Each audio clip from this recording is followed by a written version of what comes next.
Alright, ladies and gentlemen, we did all the Israeli justices my all. So true. Alright, ladies and gentlemen, I think last time we did the final investigation and all that crap. So now I think we just have to do the trial. I think the lion guy is going to be our first witness, and all we have to do is get justice for all. Except Acro. That guy got no justice, even though he deserved it. Dracula. Huff. Huff. Hope I didn't accidentally hit new game. How did I get into this mess? It's far enough. Can't run forever. Mr. Phoenix, right? What is...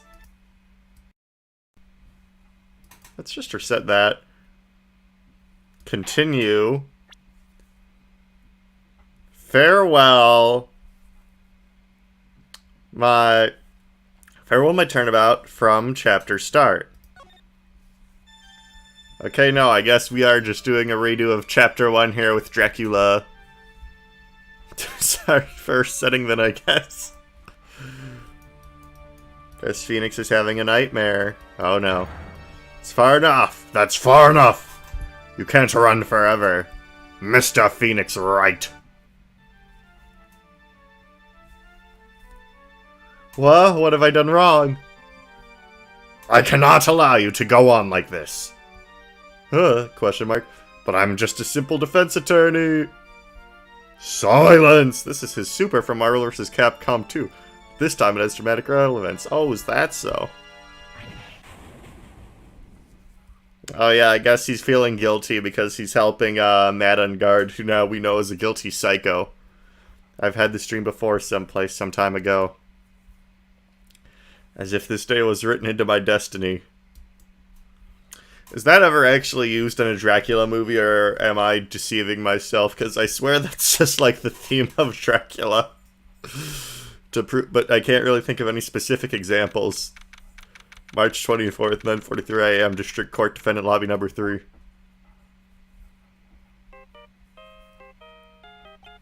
Phone. Beep. Hello, this is Phoenix, right? You don't look so well, dude. Oh, okay. I'll be in class missing most of the stream, so I go get that justice for all. Damn, you got class at 7:03 p.m. at night. I get that. I got class from 5:30 to 8:30 now, and it's just the worst. The teacher doesn't want to be there. We were going to have labs, but then she's like, no, I do not feel like doing the labs. And then today, during my information security class, I was sitting outside the door. Well, not sitting, I was standing there. And the 90-year-old professor comes up, and he's like, oh, I unlocked the door. And he has to go through his keys one by one. It's like, oh, this one doesn't fit for the door. And there's just like 30 of us standing there, and he had a bunch of keys. So yeah, my last semester of college, real heck of a time. You're gonna prove me not guilty today, right? Beep. Bro, don't do that in public, it'll blow your cover. If you please, Mr. Lawyer. Where'd you get that? Were you just carrying that with you into the courtroom? Remember, it's not just me. Your precious friend's life is riding on today's verdict, too. Now listen up. You better get Ungard a guilty sentence, okay? If you get that creepy slime bag of not guilty, I'll never forgive you, ever. Maya. Phoenix. Phoenix. Mia? Maya, how's Maya? I don't know. You don't know? She hasn't tried to channel me since yesterday. Mia, what am I supposed to do? Well, like I said, for a lawyer, the worst of times are where you have to force your biggest smiles. But you can't give up. There's still some hope left. Stop it, please. There's nothing left. Not here. Not anywhere. Phone. Ah, it's that accursed Ungard again. Beep. Will you leave me alone? Look, don't call me anymore. I mean it. You're really mean, pal. Ah, Gumshoe. I'm really, really sorry. Where are you? Let me join the investigation team, and we're chasing after the killer, pal. Then, you have some sort of lead? Sorry, pal, but now we've got 0 leads on the guy. But we're not going to give up. Just like Death Note. 0 leads. Well, no. There's one guy with leads in Death Note, but he... well, I guess some people haven't seen it, so I won't elaborate on that train of thought. Gumshoe. Until the trial is over, until the verdict is handed down, we're gonna do everything we can to find the killer. If we can get May out, then you can get on guard to this guilty sentence he deserves, pal. That's true. I could do that if they found Maya first. You got that? So you have to do whatever you got to make the trial last longer. Have to make the trial last longer? If you go at Mr. Edgeworth with everything you got, then you two can draw it out. Oh, now I get it. I believe in you, pal. You and Mr. Edgeworth can do it. So, believe in us. We're going to give it all we've got, just like you. Yeah, you're not going to find crap, I bet. Got it. Thanks, Gumshoe. It'd be too easy if Gumshoe beat the game for us. Hey, Phoenix. You understand now, don't you? You have something money will never be able to buy. Friendship. It's the strongest weapon in the world, and you can have it in... Oh, are we about to fight Grima from Fire Emblem Awakening? Are we talking about friendship being the strongest thing in the world? The ties that bind? Yeah. The invisible links, or however they phrase it in that accursed 3DS game. Looks like we're coming to the end. I have to make the trial last as long as I can. Gumshoe will come through, I know it. No, you don't. That dude never does anything correctly in his life. We love him, but he's not that effective. If Death Note is good, when are we getting Death Rest? An interesting question. Didn't the dude make a spin-off manga, like an official sequel to frickin' Death Note, where like Donald J. Trump got the Death Note? Isn't that like an official thing that exists? Court is now in session for the trial of Matt on guard. The defense is ready, Your Honor. The prosecution has been ready for a while, Your Honor. Now, as I recall, we concluded yesterday's session with a big mystery on our hands. The mystery being what exactly Miss Adrian Andrews' role in this murder. That is to say, is she really connected to the crime itself? Mr. Edgeworth, if you would please inform the court of today's proceedings. Adrian Andrews. She forged evidence that threw suspicion onto Mr. Ungard, and then proceeded to escape the crime scene by wearing a nickel samurai costume. The guilt of these actions are those from which she cannot escape. If you're saying that she is guilty after all. I'm not finished, Your Honor. Miss Andrews has nothing to do with committing the actual murder. I would like to direct the court's attention to this card. What? It looks like a shell. This is the calling card of a certain assassin. Assassin, you say? Okay, I'm trying to get my Edgeworth voice back. Yes, John Corda was killed by a professional assassin. And the person who hired the assassin, his client, so to speak, is Matt Ungard. There we go, I think I got it back. What a surprising turn of events! I would think it's become commonplace by now, Your Honor. I know what's going on this time. So I know that everything Edgeworth has said is true. But we still have to hold out as long as we can. At least, until May is safe and sound. I wonder how the trial will turn out today. Well, apparently we're going to be interviewing the lying guy, so... Now then, please call your witness, Mr. Edgeworth. The prosecution calls the defendant's mentor, Mr. Will Powers, to the stand. Will Power. Oh, Will Power. Oh! Oh! I get it. I understand. I get it. Will. Oh. Only took me like 5 years since I played the first game when I was in high school. Now then, witness, your name and occupation, please. Oh, okay. I'm, Will Powers. I'm a poor, underpaid action star. And what is your relation to the defendant? Okay, this is gonna be obnoxious. I'm just gonna do normal voice for this guy. He looks tough, but he sounds like a normal man. Well, that's, I guess, maybe a little deep.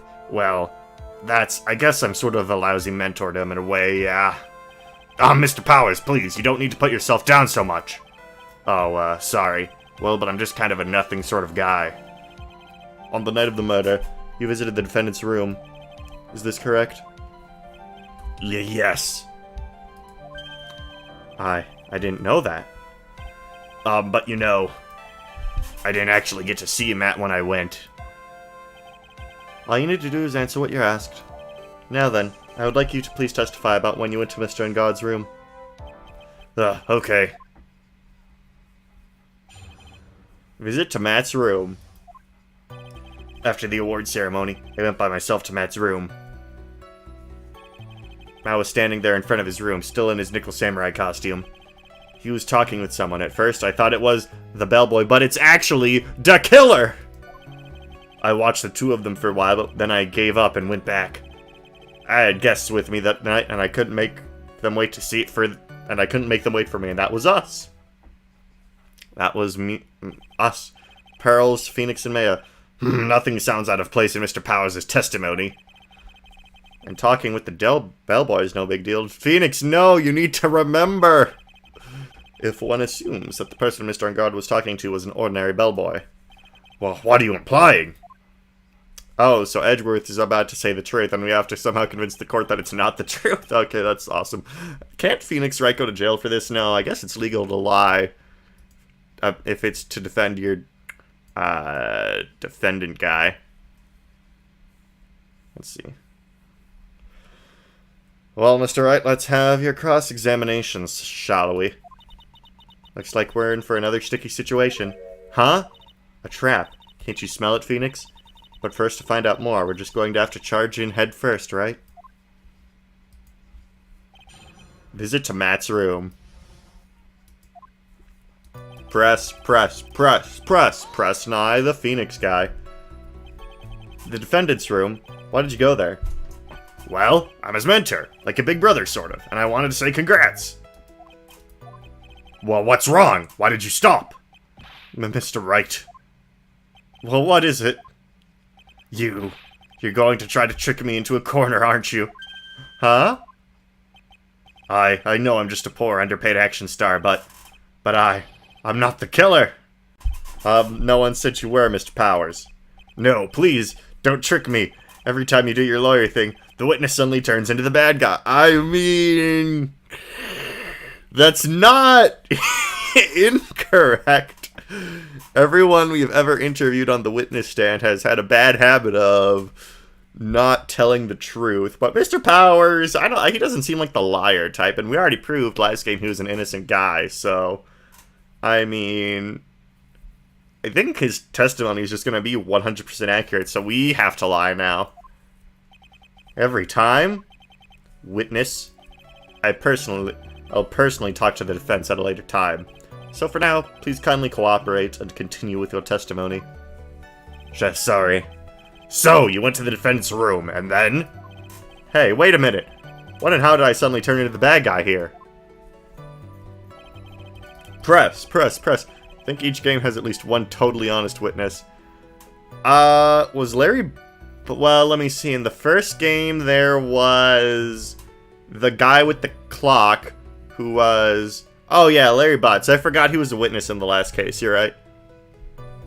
I forgot, you know, with the whole parrot thing and the guy who faked his amnesia who was in the elevator, you kind of forget that Larry Butts was even involved in that. Matt was standing there in front of his room, still in his Nickel Samurai costume. Are you sure that was Matt Ungard? Wait, I did the wrong voice for Phoenix. Yeah, I'm sure. He wasn't wearing the Nickel Samurai mask then. If that's the case, then he really can't be mistaken. And what was the defendant doing, standing in front of his own room? He was talking to someone at first. I thought it was the bellboy. Well, it was the killer. At first? What do you mean by that? Well, he was in a bellboyish uniform, and he had a bottle of juice. Hey! Hey, wait a minute!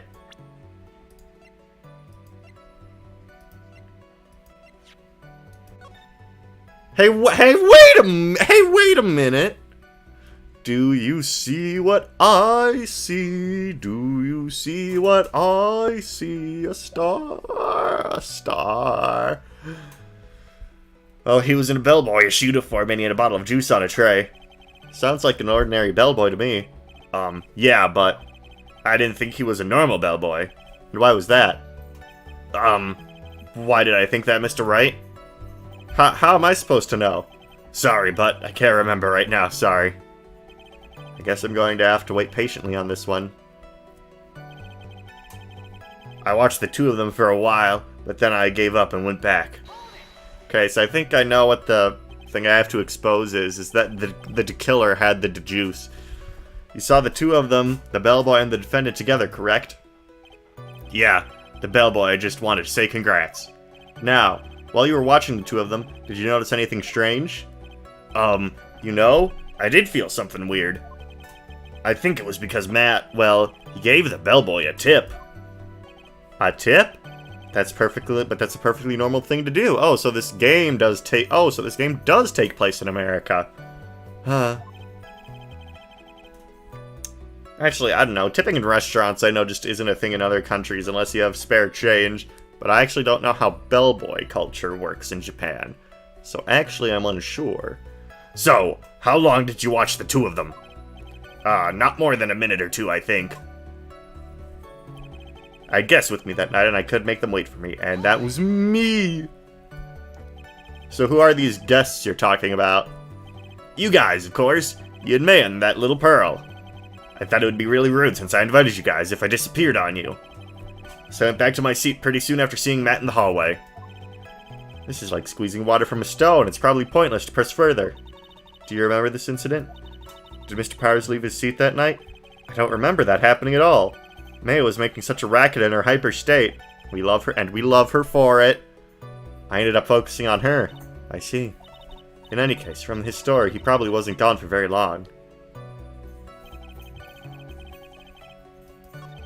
Matt was standing there. Okay, wait. So let's do some presenting. Okay, so I think it's definitely this thing we need to check out. Okay, so it wasn't that. Okay. So that wasn't it.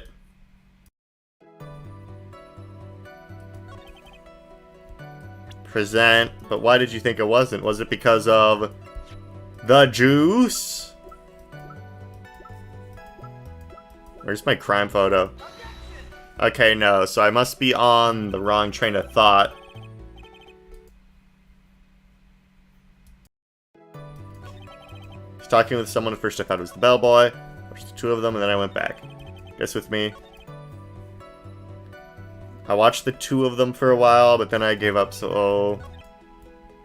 Still in his nickel samurai costume. And we know there was a spare. Power said he'd remember that thing. Gave him some time. Did he? Do you remember the incident? Yeah, so we already know this is true. So, after the award ceremony, I went by myself to Matt's room. I was standing there in front of his room in his nickel samurai costume. He was talking with someone at first. I thought it was the bellboy. I watched the two of them for a while, but then I went back. Huh. Let's see, the nickel samurai, press conference room ticket, radio transceiver, Lada's camera. Received from Will Powers. Oh. That's right, I got this from him.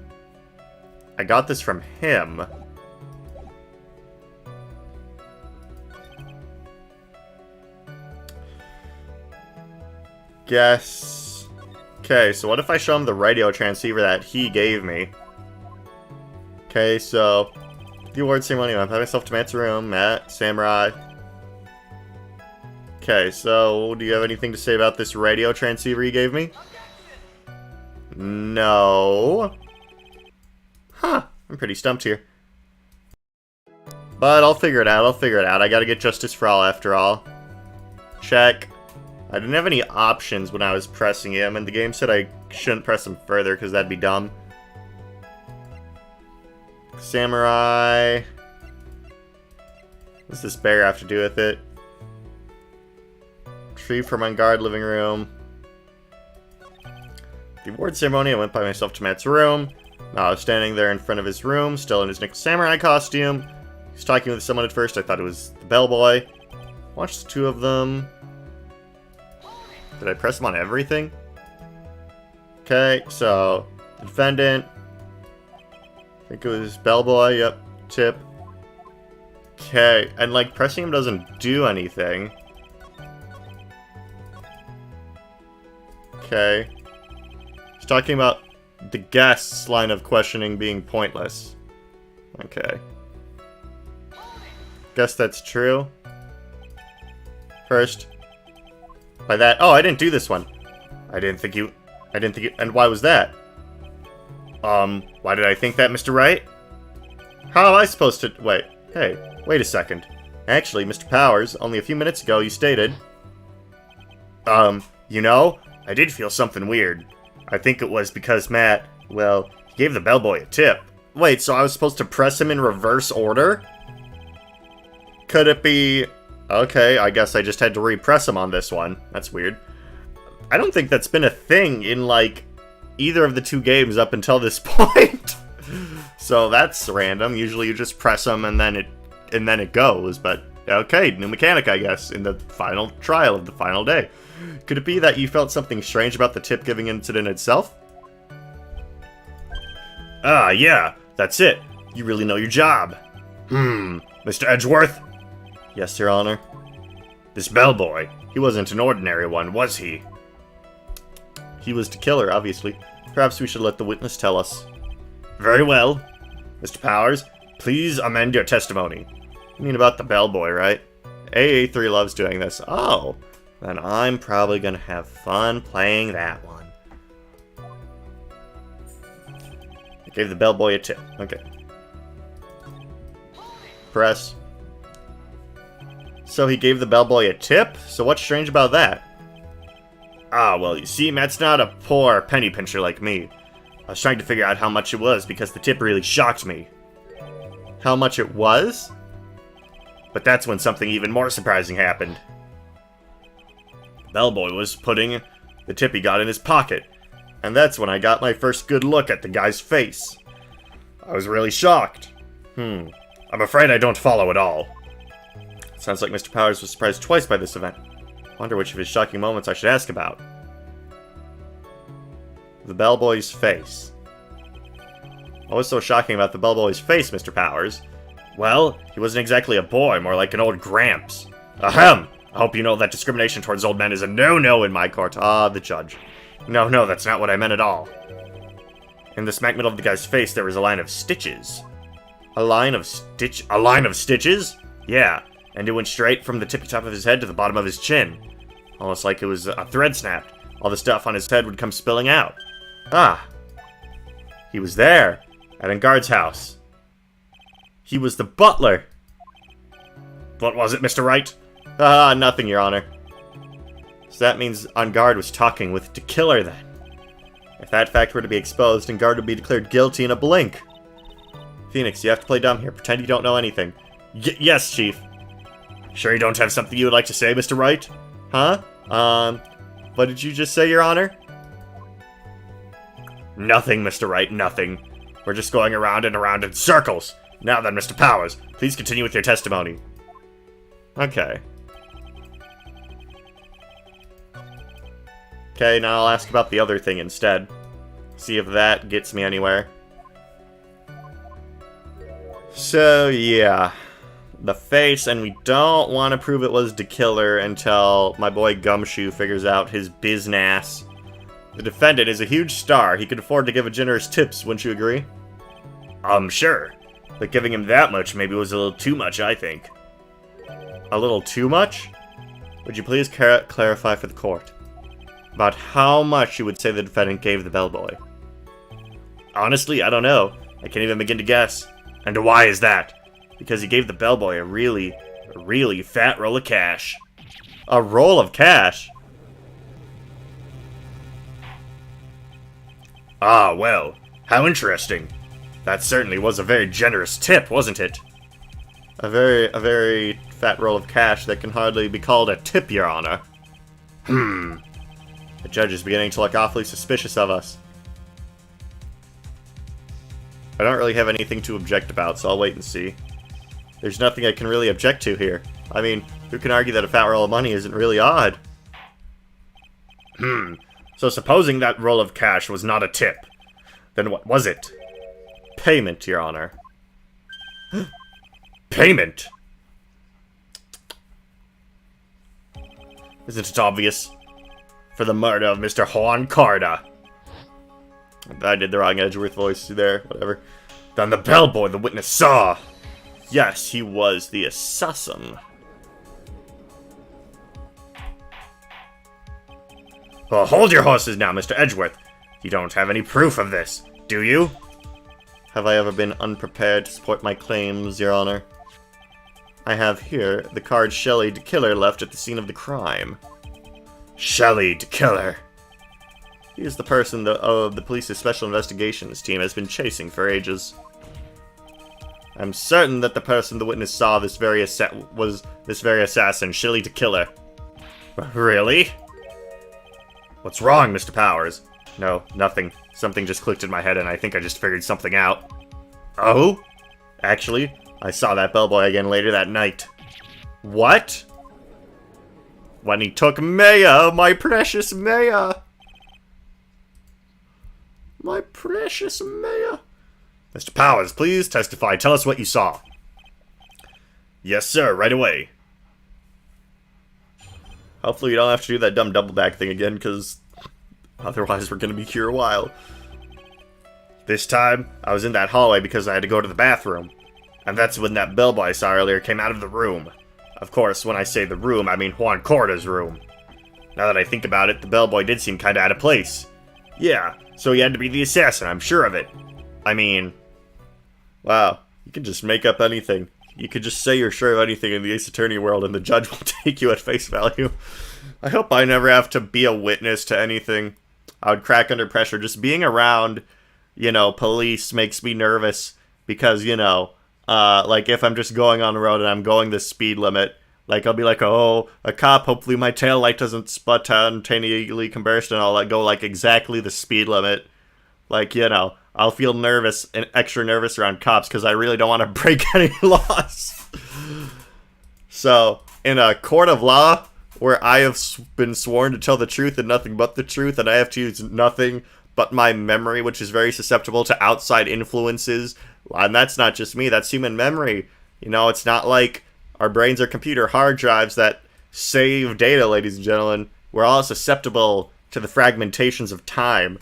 So if I got put up on a chair and I got told I had to say the truth and nothing but the truth, ladies and gentlemen, I think I would die of pressure. I think I would combust. I think that'd be a bit too much for me.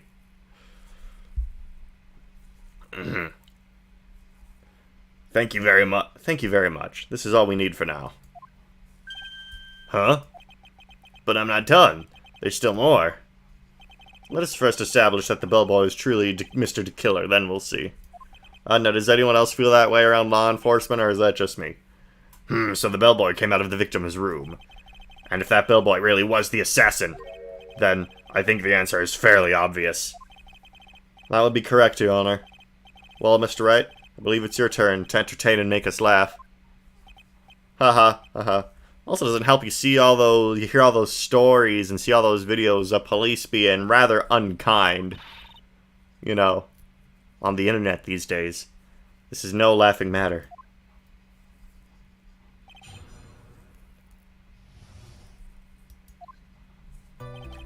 This time I was in that hallway because, okay, yeah, whatever.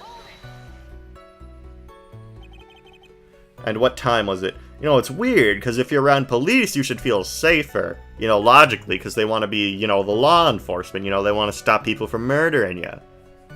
I don't know, I just don't get that vibes from them most of the time. 5 point... No, that would be a crime.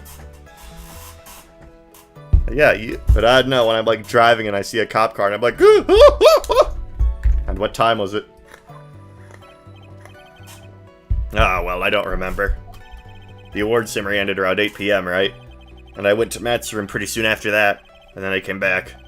And then I went to the bathroom. So I guess maybe it was around 8:10 p.m. by that time. You're not one for details, are you, Mr. Powers? So sorry. I thought I could maybe catch Matt and say my congrats. Okay, came out of the room. Press. Are you sure it was the same bellboy? Yeah. And how could you tell? All the bellboys wear the same uniform after all. But, you see, well, he had those stitches in his face. So I'm sure it's the same guy that was talking with Matt. So which room did the bellboy come out of? Of course, when I say room, I mean Juan Corda's room. The victim's room, huh? Yeah, the one with all the really pretty flowers and teddy bears. It was Juan's room, alright. Words cannot describe how screwed I am. Oh, yes, they can. Would you say that Matt caught you off guard? But you see, that's not the pun. The pun is on guard, because he's a samurai, and samurais use swords, and when you fight someone in a sword battle, you say, on guard! Humph. Let's continue with the testimony, shall we? Now that I think about it, the bellboy did seem kinda out of place. So what exactly was so out of place about him? Right. Why the inspired grin? Maybe because I have an idea what damaging thing he's going to say next?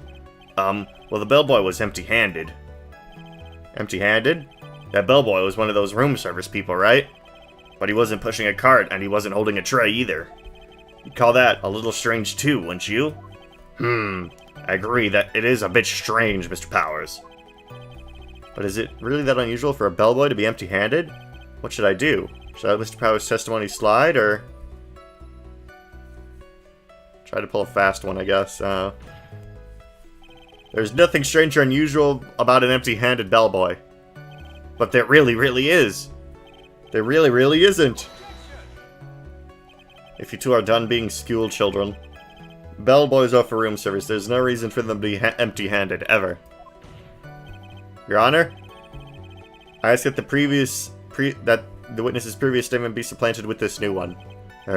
Edgeworth. Are you going to do whatever you can to make the bellboy look suspicious?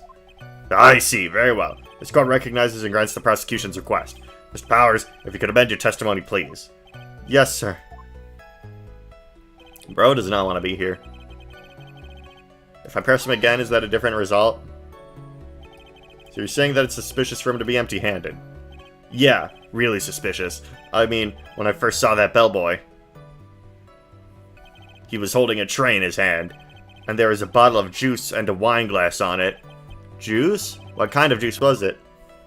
I'm pretty sure it was tomato juice. When the bellboy is out of place, that's true. He should have a little bell on his head so you can pat his head and say, ding, ding, ding, ding. Oh, God. Saying pat just reminded me of an awful image I saw on Twitter.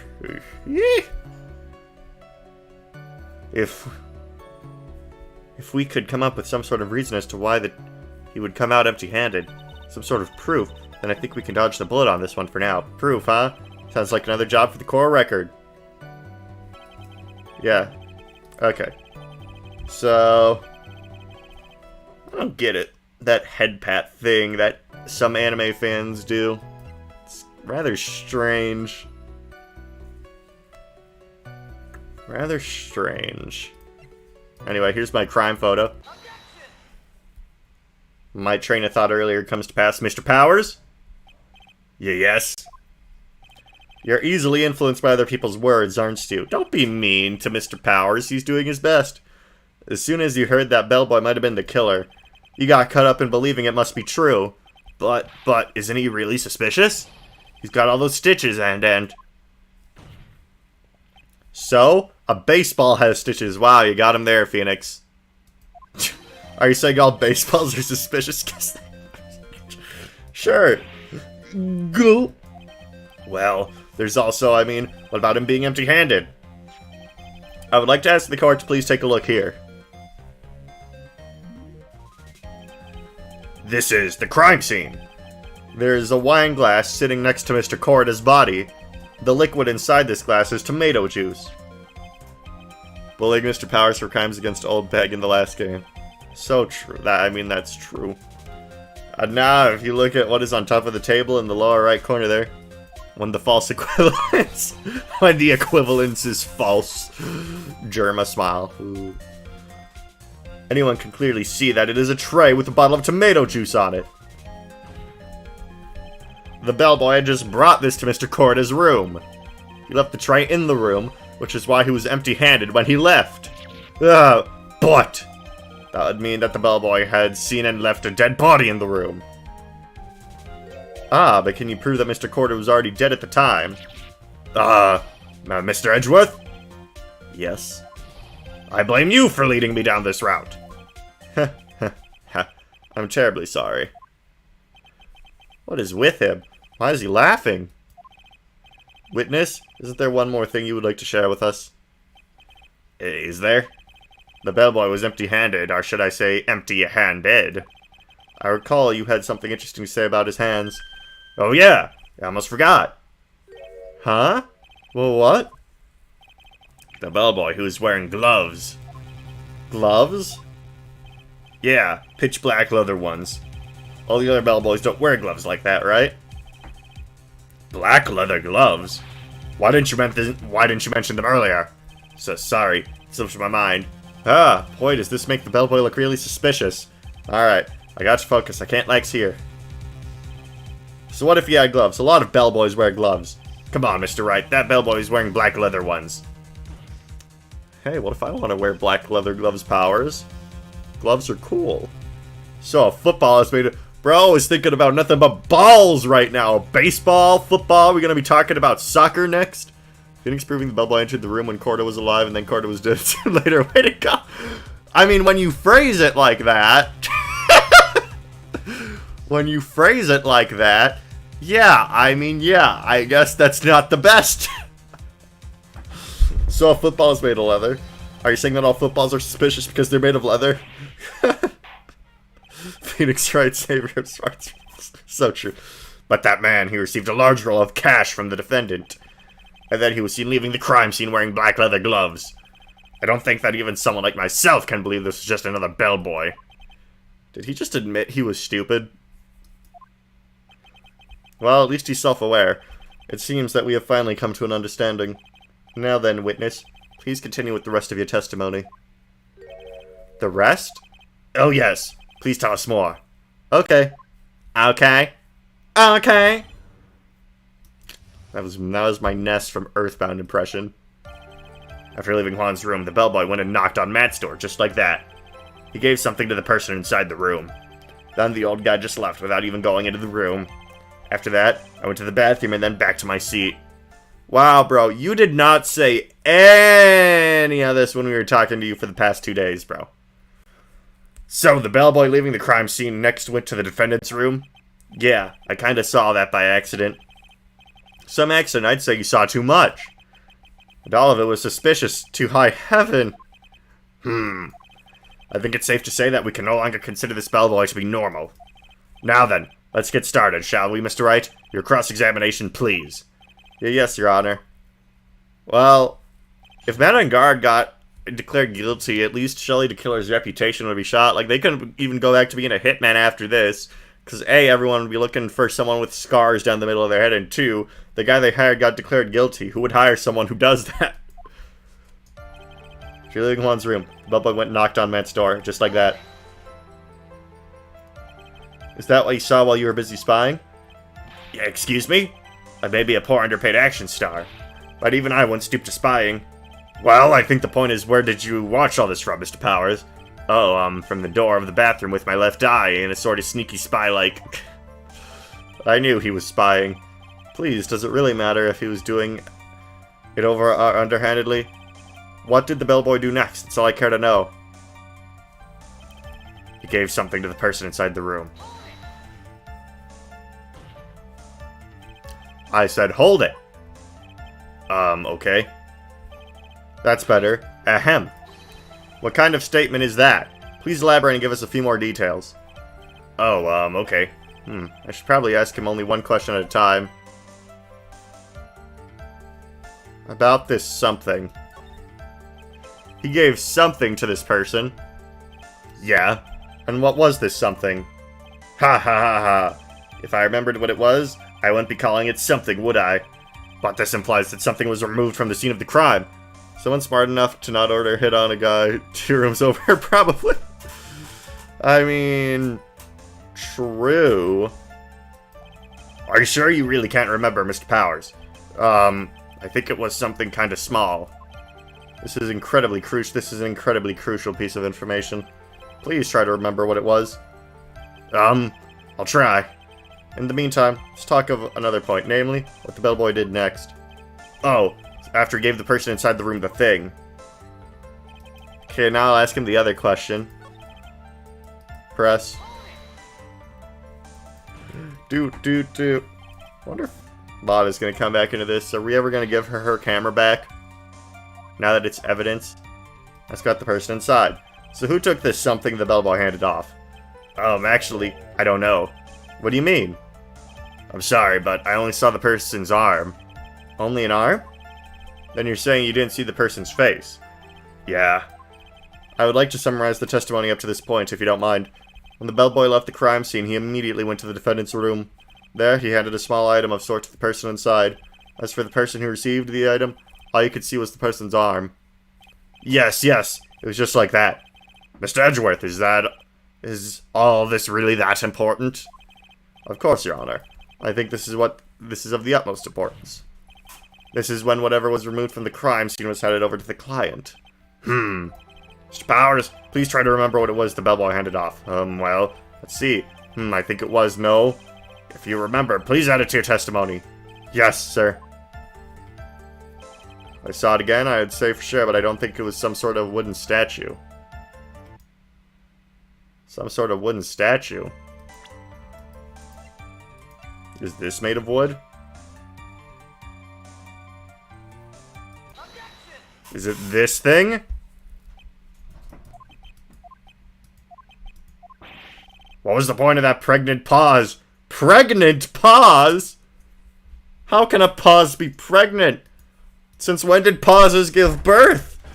Since when could pauses get impregnated?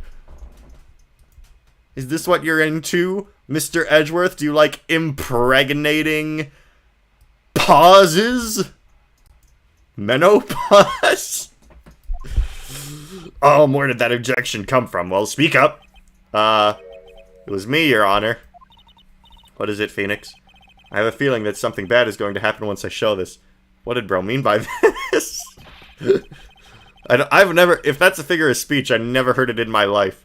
Mr. Wright, if you have something to say, please spit it out. Yes, Your Honor. Okay, Phoenix. Deep breath. Mr. Powers? So, the something you saw... Was it this item? Oh, hey! That's it! That's the something. Wow, Mr. Wright, you really figured it out. I recall we found this at Madengard's mansion. At the defendant's house? What does this mean? It's simple, Your Honor. Shelley the Killer assassinated Juan Corda in his room. And then he stole this wooden bear from the scene of the crime. Then the bear being found at Edengard's mansion would mean...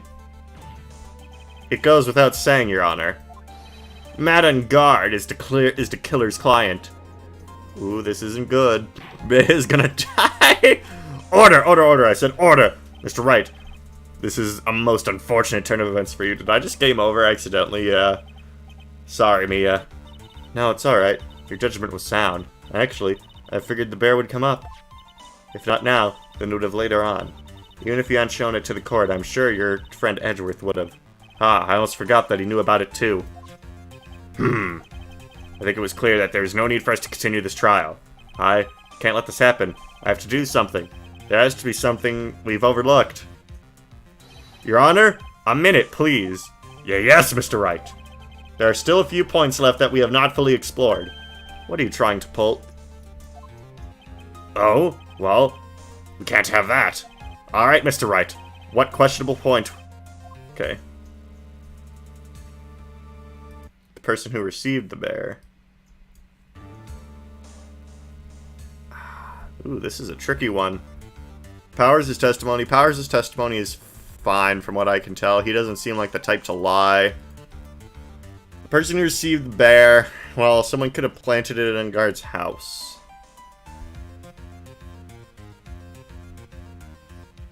I'm gonna say the bear itself. I think it's fairly obvious that the bear itself is very questionable. The bear, Mr. Wright? This was found at Mr. Engard's mansion. However, Mr. Engard was arrested at the hotel that night. Ooh, I didn't even think of that. Which means that since the murder occurred, he has not had a chance to go home. Oh! I think Your Honor has already figured out what I am trying to say. It was not possible that it was Mr. Engard who took this bear to his mansion. Well, why, that's very true. We didn't consider that point, Mr. Wright. There is no way, time-wise, for the defendant to have taken this bear to his room. How did a guy this stupid become a judge anyway? What are judge exams like in Japanica? Or elections? You haven't gone the best of me right yet, Mr. Wright. Huh? I remember it clear as day. I remember what you muttered to yourself at Engard's mansion. We have this area completely surrounded. There is no way for him to escape. I can't believe it. That butler, all this time, he was the killer. The killer and Engard were working together, so to speak. And the killer was hiding at the Engard mansion as its butler. Well, what a bold move. The bear figurine was brought back to the Engard mansion by the killer himself. When it looked like he was about to be arrested, Engard had him do so. I assume because it would have been bad had the police found it during their investigation.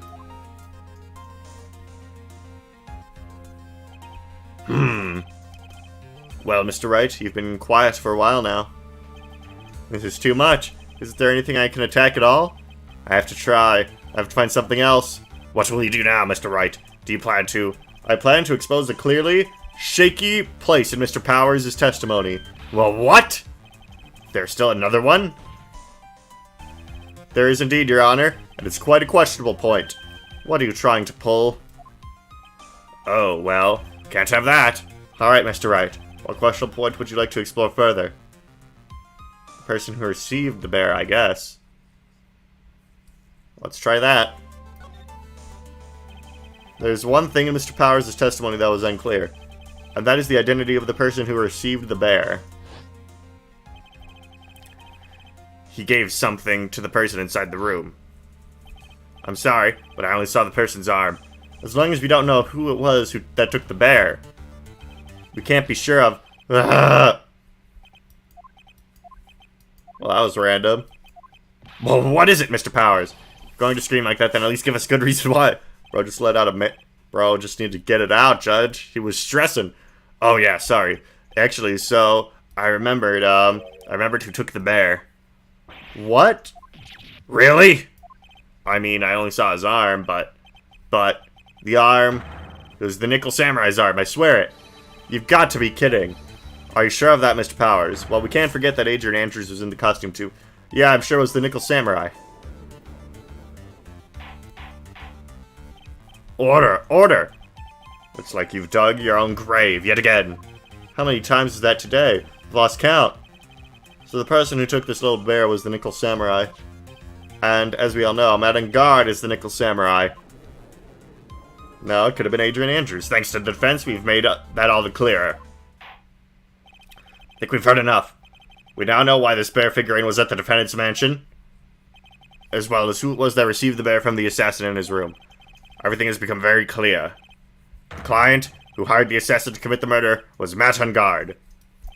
I see no reason for this trial to continue, therefore, I'll now hand down my verdict. Thank you, Your Honor, for your understanding. You see, Mr. Wright, you could not win against the truth, could you? I knew it would turn out this way. After all, what Edgeworth has stated is the truth. Any last objections, Mr. Wright? Well, do I? What should I do? Raise an objection. I mean, we gotta. For Mia. For Mia. We gotta. There's only one way for me to drag this trial out. The only thing I have left is one dirty trick. Your Honor, right now, we have these two reasons to believe my client is a client of the assassin. Reason number one, he accepted the bear figurine from the assassin. Reason number two, that very same figurine was found at the Engard mansion. However, it was possible that this is all the work of a certain other person. What are you saying? Well, yeah, it's Adrian. What I'm saying is it's possible that a different person is the killer's real client. Yeah, it could be Adrian. Or it could be Mr. Powers, or it could be the judge. The real client? Yes. Tisk, tisk, tisk. Is that all you have? Now then, Mr. Wright, let's hear your theory. Who do you say is the real client of the killer, and therefore the real murderer? Well, the killer is still the real murderer. You should probably arrest him. Alright, well, we're obviously accusing the security lady, Mrs. Oldbag. Why does it say security lady? Why doesn't it say... Pretty sure her real name... You're pretty sure, or are you sure? My points, how could you forget? I mean, true. Well, we haven't seen a bird this case yet. We haven't seen their feathers strewn about. Wait, but... Bears and birds, they work together because birds land on bears and eat their weight. No, that's rhinos and crocodiles. I was thinking of two completely different animals. Adrian Andrews. Unless there's also a subspecies of bear that birds eat their bugs off of, but I don't think that is the case. Someone look that up and confirm that true or false, but I'm pretty sure that is restricted to rhinos and crocodiles. Yes, you already know that she tried to frame Matt on guard for the crime by wearing a spare nickel samurai costume. Then the nickel samurai arm that I saw, that could have very well been Miss Andrews. Banjo-Kazooie. True. Oh, true. True. Oh, but they've been dead for like 23 years. 24, I think. Wait, no. 15, because there was Nuts and Bolts in like 2008. They've been dead for 15 years. Couldn't have been them, they're dead. But what about Mr. Engard? If you would please recall yesterday's testimony. The defendant was taking a nap during the break period. That's right. Then, finding this figure at Mr. Engard's mansion. It was a well-laid trap set by Miss Andrews. Mr. Edgeworth, what is your opinion on this?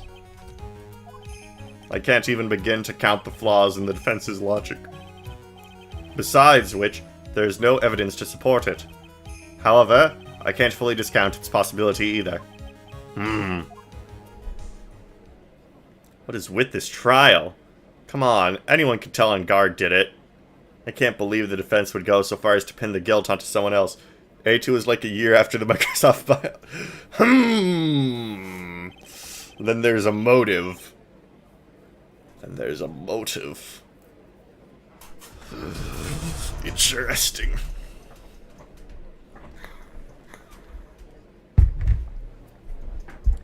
This is to save Maya. This is to save Maya. Even if the whole world turns against me, this is one fight I can't give up on. Order! Order! Order! All distracted parties will be forced to leave the courtroom. Your Honor. For the benefit of the defense, I'm willing to play along with this what-if game. His what-if game, Mr. Edgeworth? The prosecution is prepared to challenge the defense's theory. That's right, he's on our team. He wants to drag this out, too. Mr. Wright, even if you must have thought it strange and wondered, why would the criminal want this little wooden bear?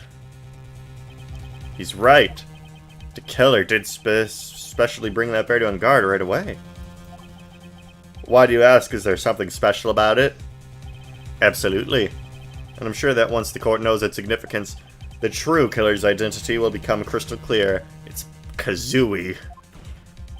Your Honor, the prosecution calls upon a witness who will clear all doubts against Miss Andrews. And who would that be?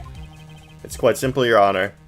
Miss Adrian Andrews herself. Oh, we're doing this again? Alright, get off the stand, Powers, you son of a bitch. I see. Well then, the court will take a short 10-minute recess. The prosecution will prepare its witness in that time. Yes, Your Honor. How close is the court to the... How close is the courthouse to the jailhouse? Defendant lobby number 3. Ha ha ha!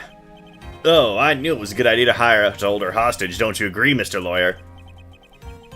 Bro, you're saying this right in front of the police! The police are right behind you. Why are you saying this? Their literal geographical location is there. And you're telling them you have a hostage. I mean, think about it. Think about it, chat. How many feet is that? Like 6? He doesn't really seem to be whispering either. He's not in a whispering stance. He's got that glass of chocolate milk in his hands. Maybe 12 feet? I don't know. I'm not a ruler. But I never thought in your desperation you tried to pin the guilt onto Adrian. I swear this demon will pay. Mr. Nick. Oh, you're back?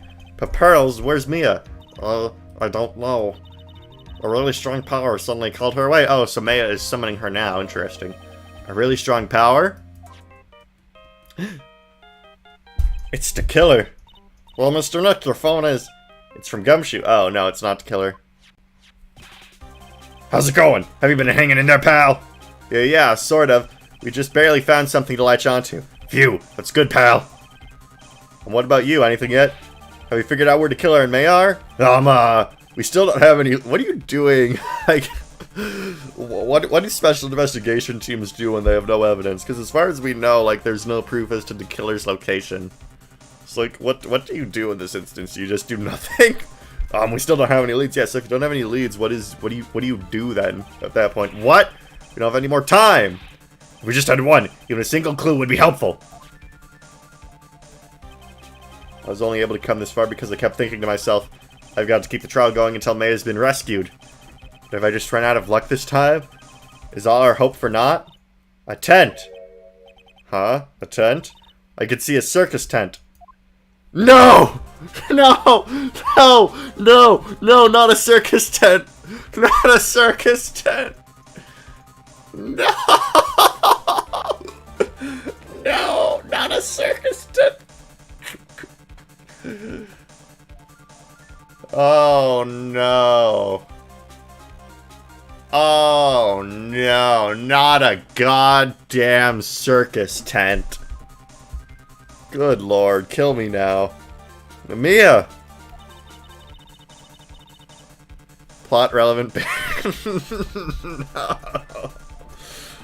No. That looks like Mia was unconscious until just a few minutes ago. As soon as she woke up, she called for me. So it was Maya that called you away. She's locked in a dusty little room right now, but I could see a circus tent outside the window about 300 feet away. Gumshoe! Is there a circus in town right now? There's only one, pal!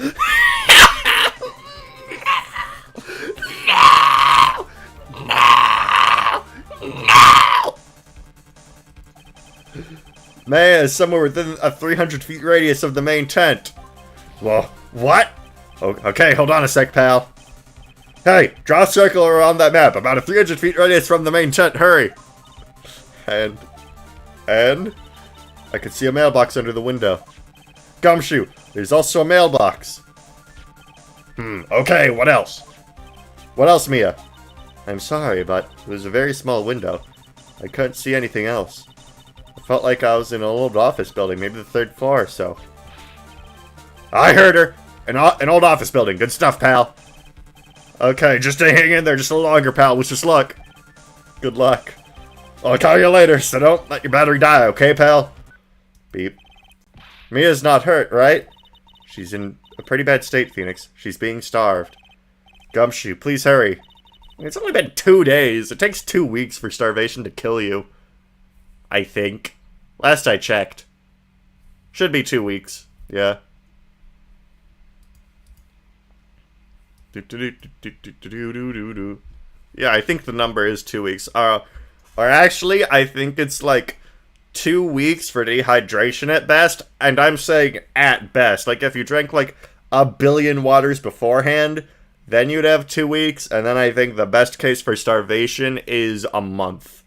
And again, I think that's best case, where you had a billion foods before you started not eating for a month. It's only a matter of time for it to, like, physically kill you. Like, a lot of bad stuff could happen before then, but it's only a matter of time before May is rescued. I can do this, I just have to make the trial last a little longer. A little longer. March 23rd. No, dehydration is 3 days? That's a lot more dire than I thought. 3 days, wow. So if I go without water, if I ever go without water for 3 days, I'll die. Holy crap. Really? I thought, because I remember watching, like, a documentary on, like, one of them Discovery channels, like, 10 years ago, where a woman got stuck in the Grand Canyon, and she went without water for, like, 2 weeks, and eventually she found water dripping out one of those stones, because, you know, that happens sometimes when she put her cup of water under it, like a bottle she had with her. So then the, you know, the dew from the rock would slowly drip into her cup, and it would take like several hours for it to actually fill. And then her dog knocked it over, and then it ran off, and then she was about to die of dehydration, but then her dog found like some Native Americans or something that were in the Grand Canyon, and then brought it back to her, and then she lived. So that's where I got my supposed fact, where you can go for 2 weeks without water.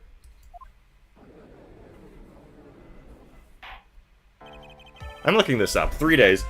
How long does it take to die of dehydration? I imagine it also has to do with your temperature. Like, if you're sweating a lot, then your body will secrete more water.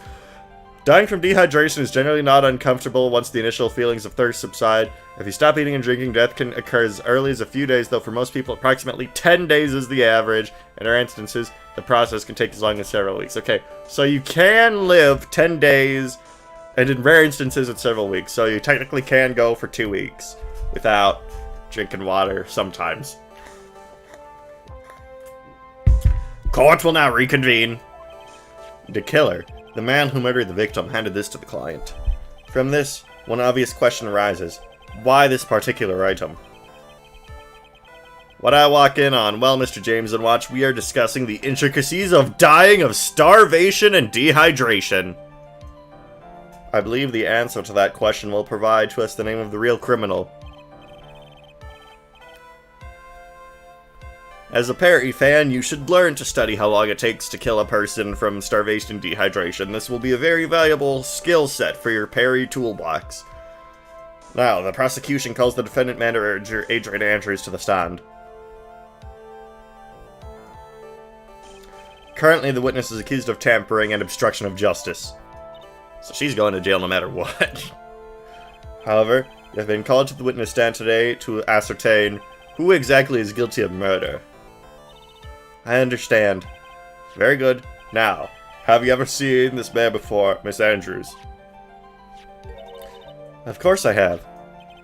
Perry acknowledged. Well, yeah, I acknowledge Perry all the time. She's like my number 6?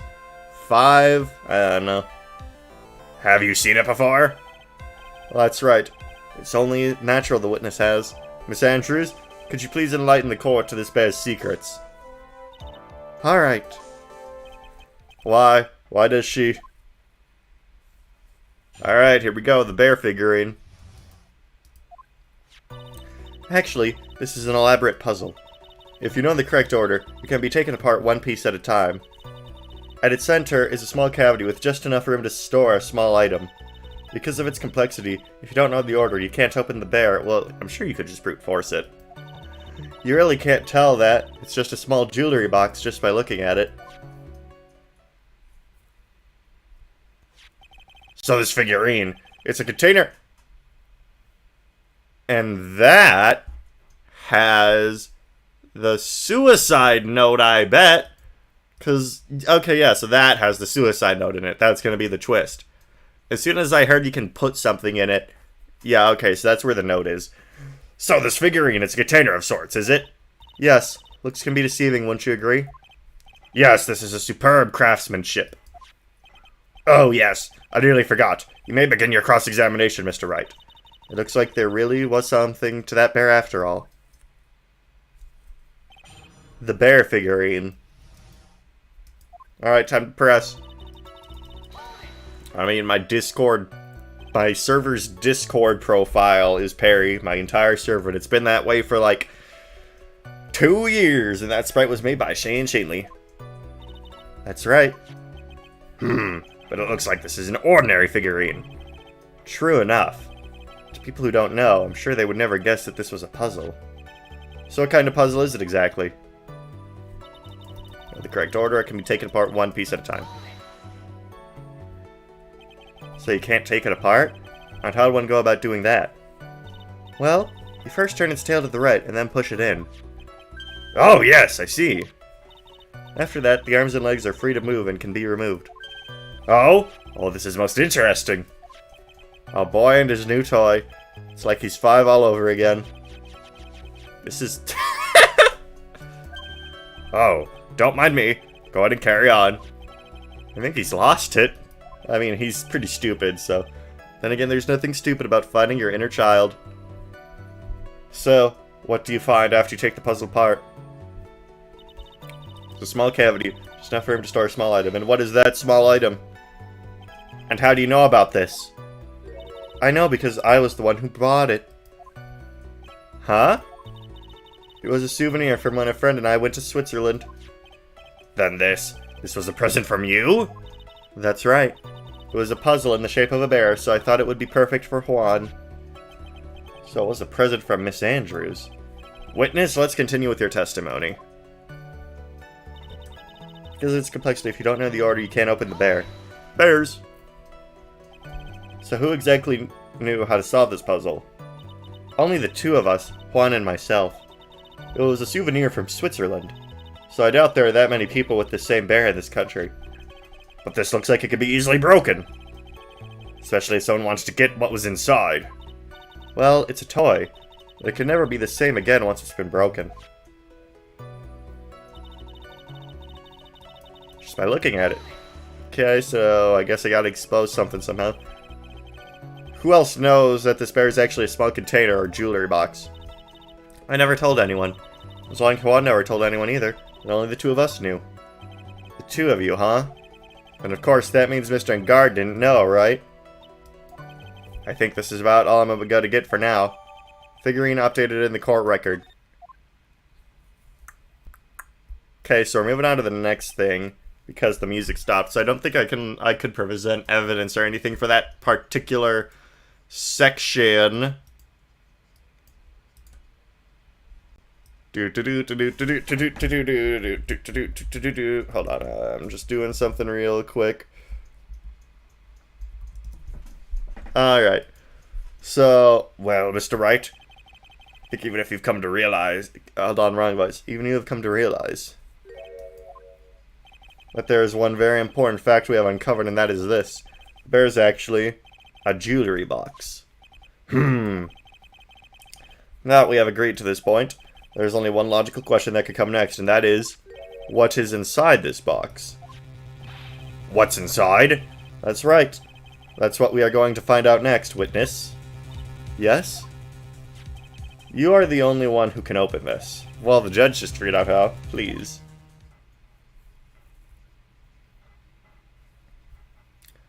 There's a painful silence hanging over the courtroom. Yeah, it's the suicide note for sure.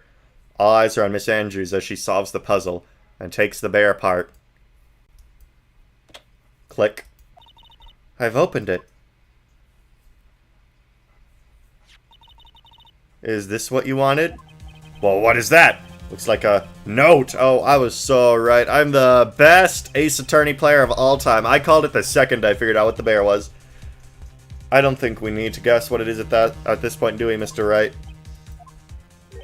It's the suicide note. The suicide note? The suicide note left by Juan Corda's former manager, Celeste Impacts. Until now, no one knew of its whereabouts, but just as we suspected, it was hidden. Hidden by the victim, Juan Corda himself. It seems Celeste Impacts had a very beautiful handwriting. And she was just as beautifully signed her own name on the document. This is most definitely the note she left before she committed suicide. Order! Witness!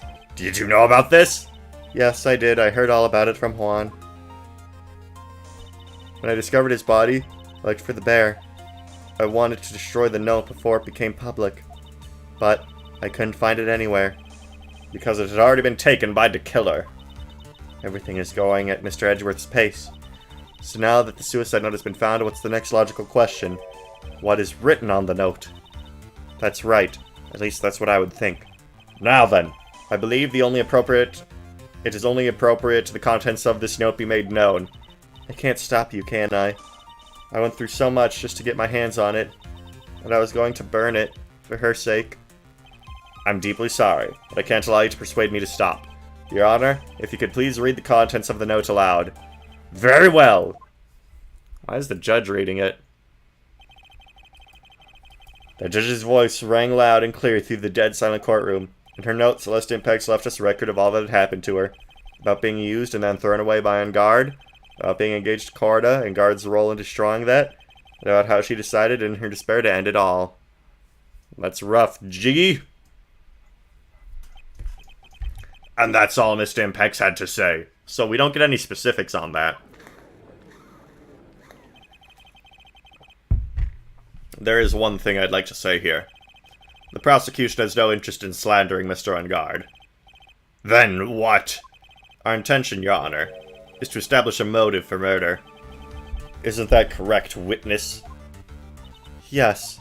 On the night of the murder, Juan was going to make the contents of the note public. After the post-ceremony show, he was going to hold a press conference. My word! That Enguarde values above all else his refreshing spring-like breeze image. What does that even mean? Spring-like breeze image. You're not a breeze, you're a guy! Which is why he had to stop the note from being made public. At any cost. Celeste's suicide note added to the court record. I see. It's Enguarde's fault that the woman killed herself. And this time, he went so far as to kill someone to stop him from revealing that. How terrible. What a selfish person. I guess there are slimeball lawyers out there who will defend these creeps too. Oh, Edgeworth. But it's okay, we're doing this for Maya. There's no margin for doubt here. Mr. DeClaire's client's goal was to obtain the suicide note. And the only person who needed this note that badly was the defendant. Let's not forget that the note itself was found at the defendant's house. It seems we have come to the truth at last. The defendant's motives were entirely selfish. He deserves no sympathy from anyone. How am I supposed to escape from this one? Why the hesitation, Phoenix? Gumshoe hasn't called yet, so you know what you must do. I know! I have to carry on and buy him some more time. Okay. There are two deadly pieces of evidence. Figuring in the suicide note. Maybe somehow I can find a way out of the situation through one of those. The gavel is already up in the judge's hand. Hurry, Phoenix! The suicide note or the figurine? Which one of these should I pursue? I think the suicide note. That's my opinion, anyway. Because the bear was at Enguarde's house. We know that. We know that for a fact. We don't got to go. That is a dead end at this point, I think. We already know. Please wait, Your Honor.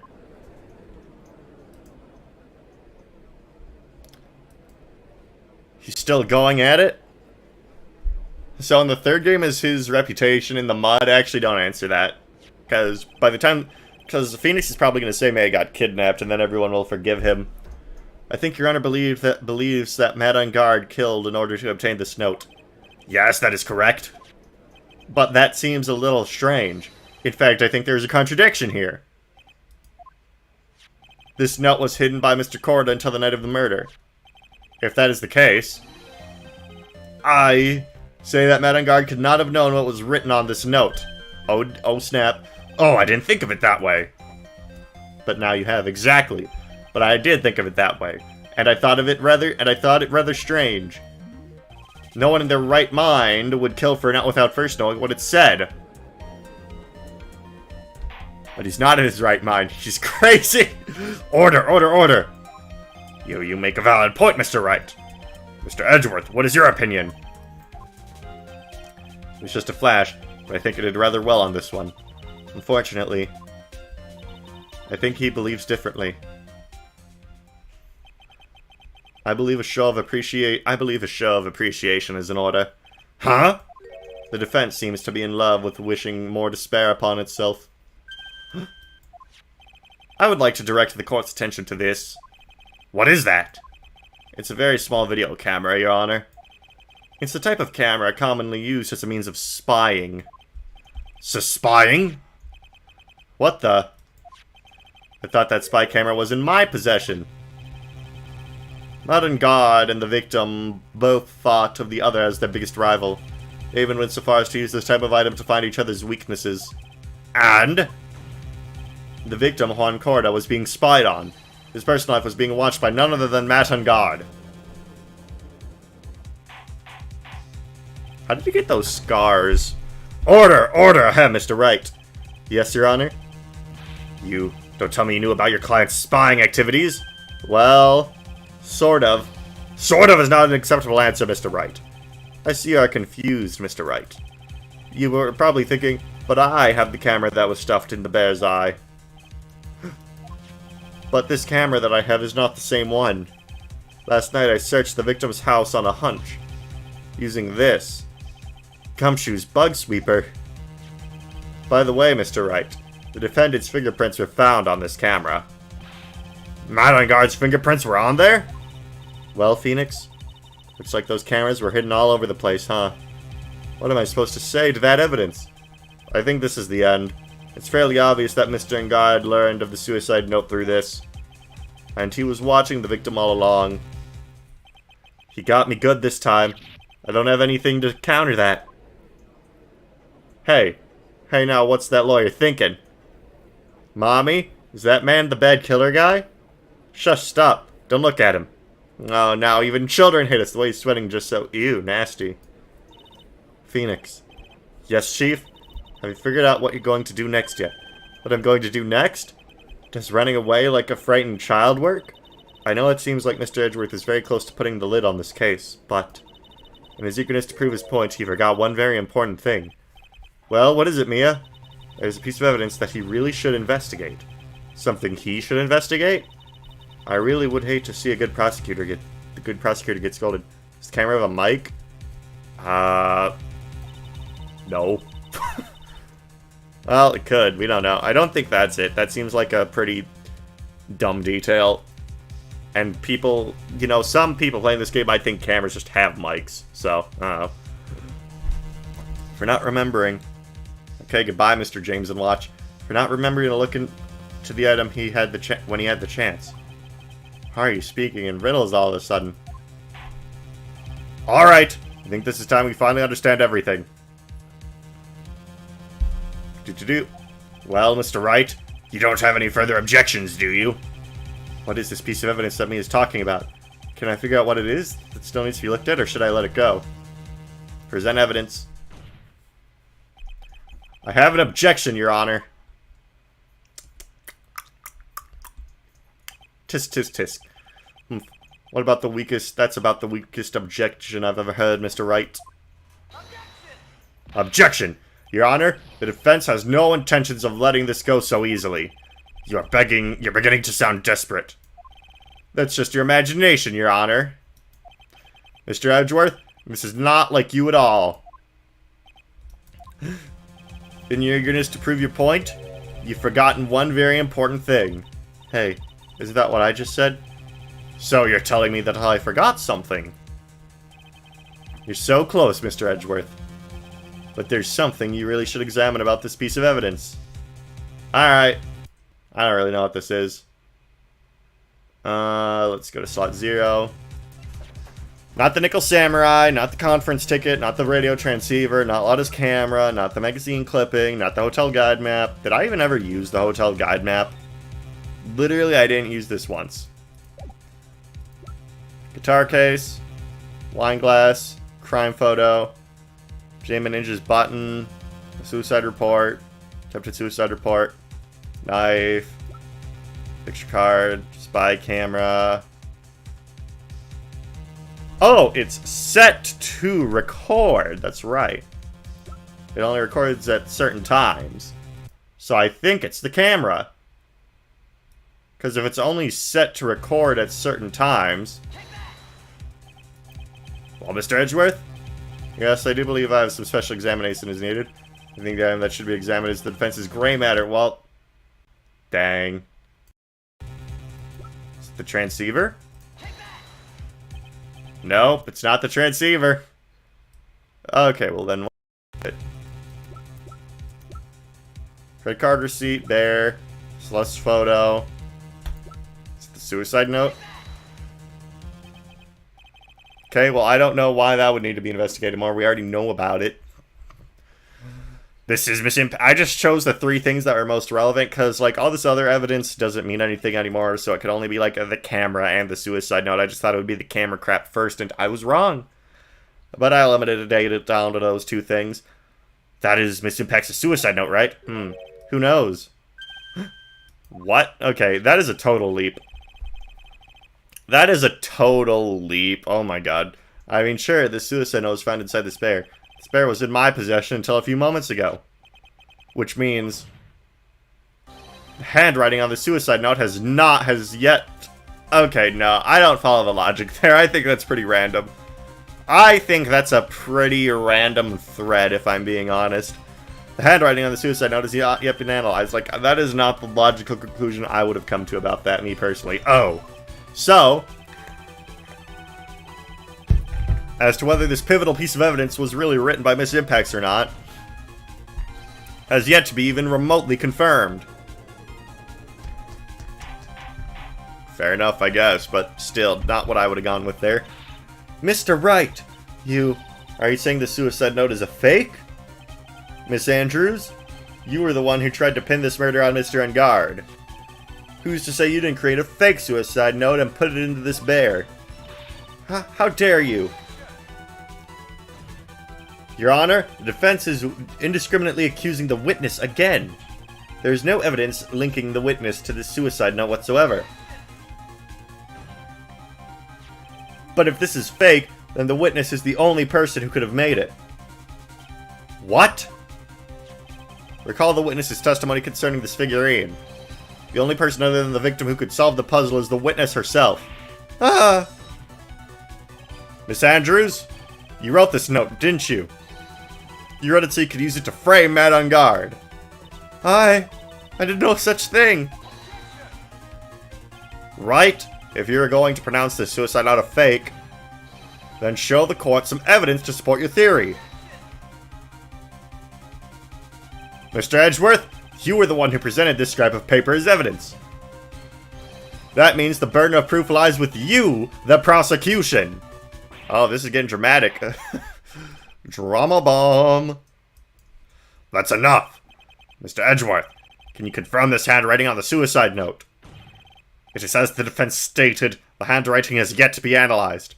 Does he wear eyeshadow?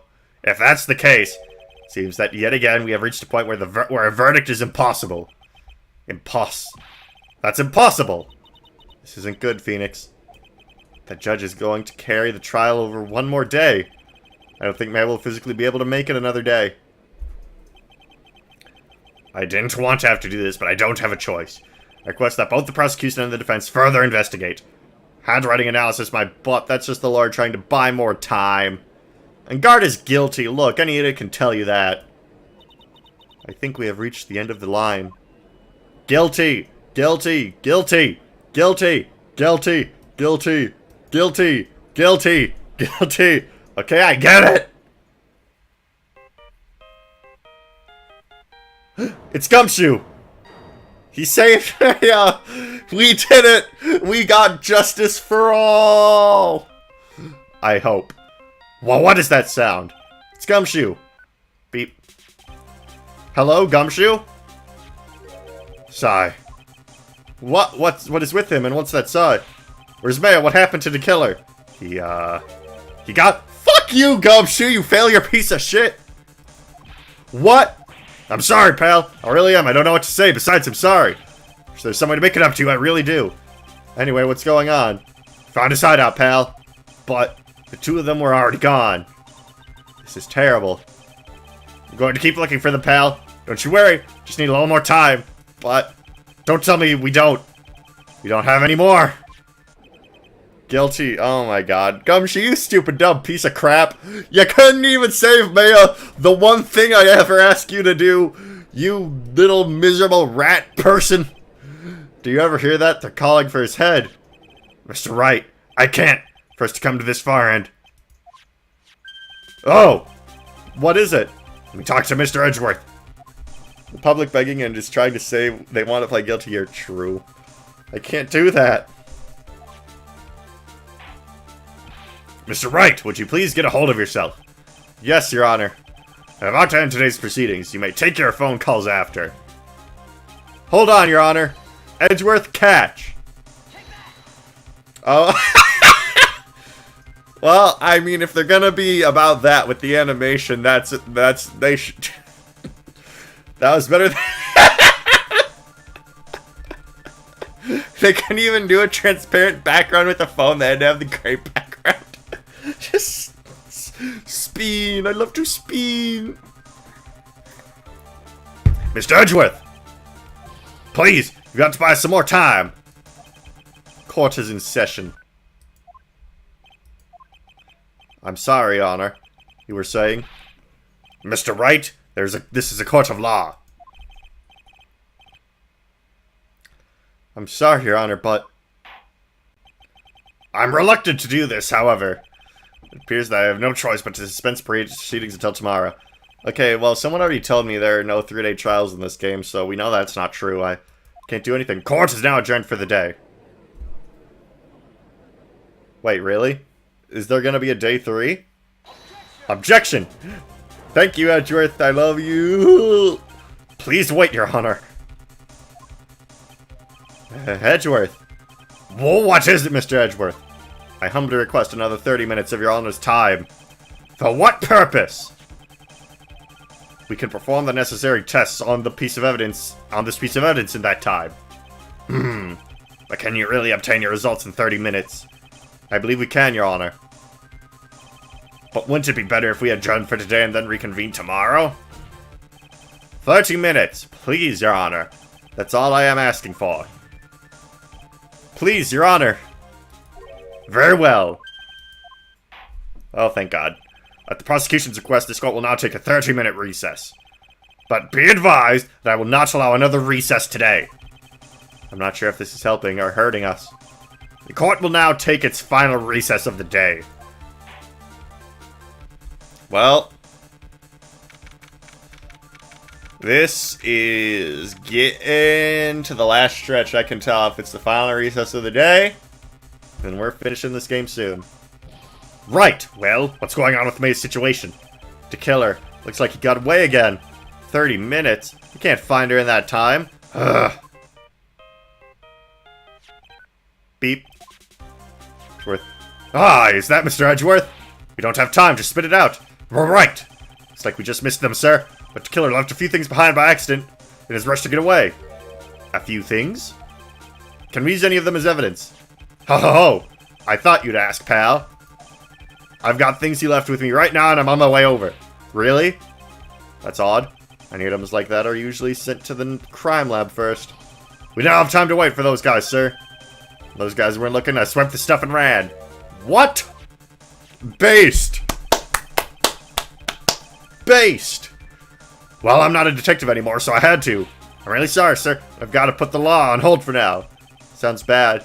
I hope he doesn't get in too much trouble over this. My hunk of junk car? I'd say I'd be there in about 20 minutes, sir. Don't worry, I'll be there. Wait for me. Alright, just get here in one piece. He's the king of the pirates in the Grand Line. Up, set sail for One Piece. I'm on a mission. No one can stop me now, so there's no one. I'm pulling all the stops and running out every... No, that's illegal, and you'll get hit by a car, probably. I'm stuffed by the murderer, huh? Maybe there's something among them that will be decisive enough to end this. Did I just die? Hey, what's wrong? Detective Gumshoe, answer me. No one can stop. Did he just get killed? No! Gumshoe got killed! Fuck! This game, it strings you along, it gives you hope, and then it takes it away!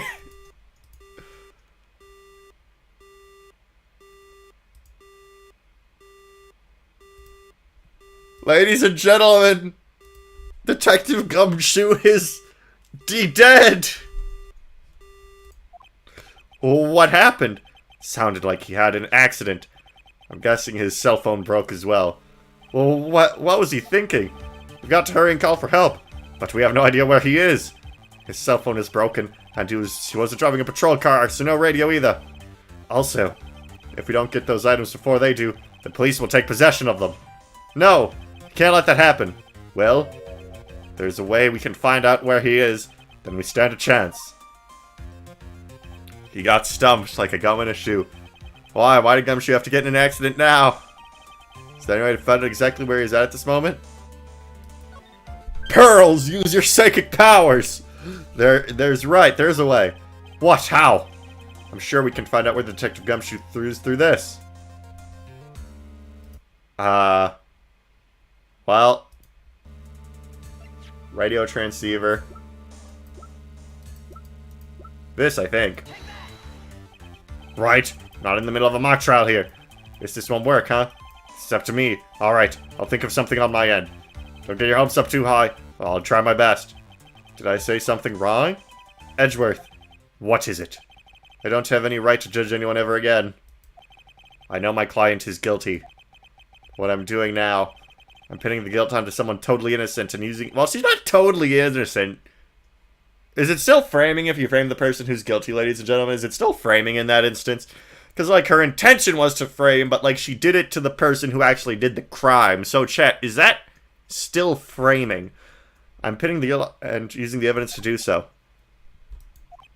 It might be my turn to say, defense attorney Phoenix Wright chooses death. Right.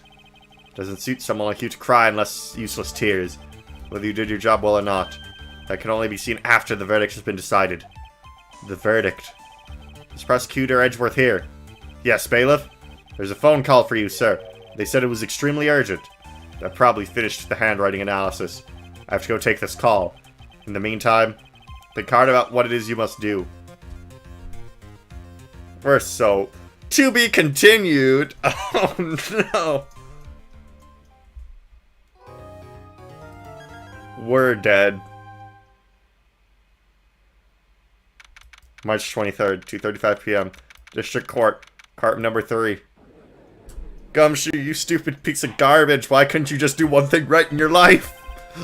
Court will now reconvene. I assume both sides are ready. Yes, Your Honor. Yes, Your... Oh, he looks distressed. I can understand the defense is acting like this. However, why do you also seem distraught, Mr. Edgeworth? That is... It's nothing, Your Honor. What's wrong with Edgeworth? Looks like something unexpected just happened to him. Now then, Mr. Edgeworth, if you could please tell the court the results of the handwriting analysis on Miss Impact's suicide note. Yes, Your Honor. Unfortunately, we have discovered that the suicide note is a forgery. What? What do you mean, Mr. Edgeworth? This note was not written by Miss Impacts herself. It is a fake. Just as I said. Order! Mr. Edgeworth, would you care to explain what is going on? If this was not written by Miss Impacts, then who wrote it? We would need more time to do a detailed analysis, however. It appears that the handwriting matches that of the victim, Mr. Juan Corda. Mr. Corda? Well. Looks like Miss Impacts never left a suicide note after all. She never wrote anything about Mr. Engard. However, Your Honor, even though the suicide note is indeed a fake, Mr. Engard could not have known that, and so the facts remain unchanged. Acting under the assumption that it is real, he had plotted to possess it. That does sound very plausible. This theory about Engard has no idea that Engard had no idea the suicide note was fake. Something seems a little wrong with it. Back down, I got nothing here. It's no use. Something feels wrong, but I can't put my finger on what it is. Actually, there is something I would like to ask. Mr. Edgeworth, you had stated something earlier to the effect of, the defendant had spied on Mr. Corda's private life. I believe this would mean that he would have known about the note as well. That's it. Yes, and so naturally, that means Mr. Engard would have known that the note was a fake. Ugh. Well, the judge just did our detective work for us. Good. Order! So here, Mr. Wright. Yes, Your Honor. I was the one who thought of the spying thing. Jumping in and stealing my thunder like that is simply... I can't even describe it.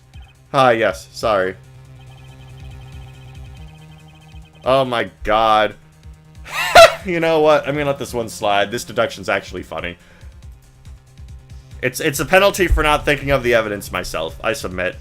I could have even bragged about embarrassing Mr. Edgeworth to my grandchild had you not. For that, I assign you a penalty, Mr. Wright. Okay, that's fair. You do you, Judge, you do you. What? If only I'd kept my mouth shut. So then, the defendant knew this suicide note was a fake. And if that's true, then the situation has suddenly changed in a very dramatic way. Exactly, Your Honor.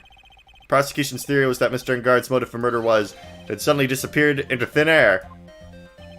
But, Your Honor, it's not as if Mr. Engarde monitored Mr. Corda 24 hours a day.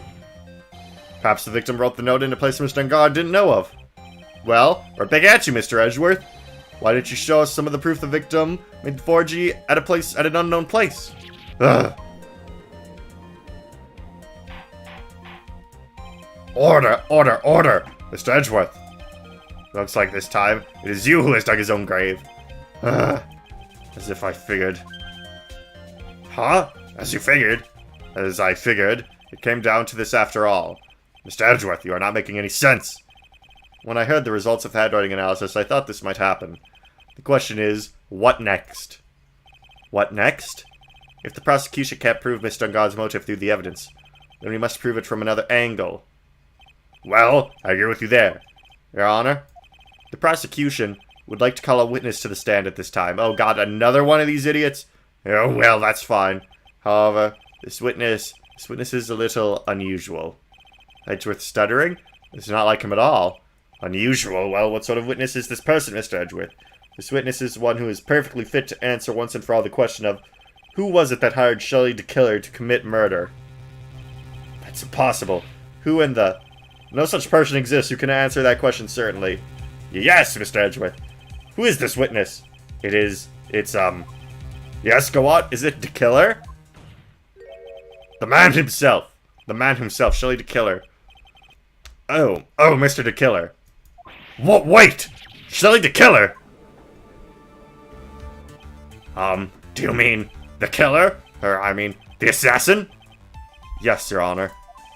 He's coming here, to the witness stand? Well, yes, in a matter of speaking. I recognize that this is a very unusual circumstance. So I ask for your permission. Well, Mr. Wright? Yes? Is this alright with you? Do I have a choice here? I can't really do much else to drag this trial out. The defense has no objections, Your Honor. I wonder if it really is alright to do this. Very well then. The prosecution calls our witness to the stand. Edgeworth, is there no other way left to us? Now then, are we gonna interview our walkie-talkie? Now then, witness. Your name? And your, occupation, please? Oh my god, really? Well, this game's Parrot, although the Parrot was better. Very good, sir. My name is Shelley DeKiller, and I'm a professional assassin. I say! What is going on here? Your Honor? How can you remain so calm? And what is the meaning of this two-way radio? Actually, Your Honor, it was delivered to me just now, and it came with a condition. As long as we do not trace its source, Mr. DeKiller will testify to this court. So this must be what that urgent phone call he got earlier was about. Oh, this will not do. I cannot allow this in my court. First of all, I can't even be sure this is really Mr. DeKiller himself. Witness, please present some sort of proof that you are, in fact, Shelley DeKiller. I understand. Please wait a second. I'm so hungry. Maya! Maya! A voice! Mr. Wright, can you confirm anything from this? The defense has no objections to this person. We are satisfied that this man is indeed Shelley DeKiller. Looks like we have run into yet another unexpected turn of events. Well, it doesn't seem like we have too many choices under these circumstances, so... Now then, witness. There's one thing I would like to confirm before we speak of anything else. And what would that be? At the request of a client, you killed Mr. Juan Corda. Is this correct? Well, wrong voice, sorry. At the request of the client, you killed Juan Corda. Is this correct? It is as you say. You did indeed kill Mr. Corda. Go. Now that we have answered that, let's move on to the name of your client. Very well. This is all just a bad dream. Yes, that's it. A bad dream. Shelley the Killer. What is he going to say? About my client. Oh, God. There is something I must first state. To an assassin, nothing is more important than the trust between a client and himself. And that is the reason I'm here today on this witness stand. It is my wish that you grasp this concept before I give the name of my client. Mr. the Killer seems to be a very clever man. I will say he seems to be mocking us. Tisk tisk tisk. While he may appear to be our enemy, Your Honor, Mr. the Killer is only stating the truth. He is no hypocrite. He has always stood by this one belief.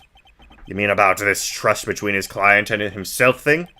Seems to be a level of trust beyond what people like me can comprehend. Well, Mr. Wright, are you ready to cross-examine the witness? Yes, Your Honor.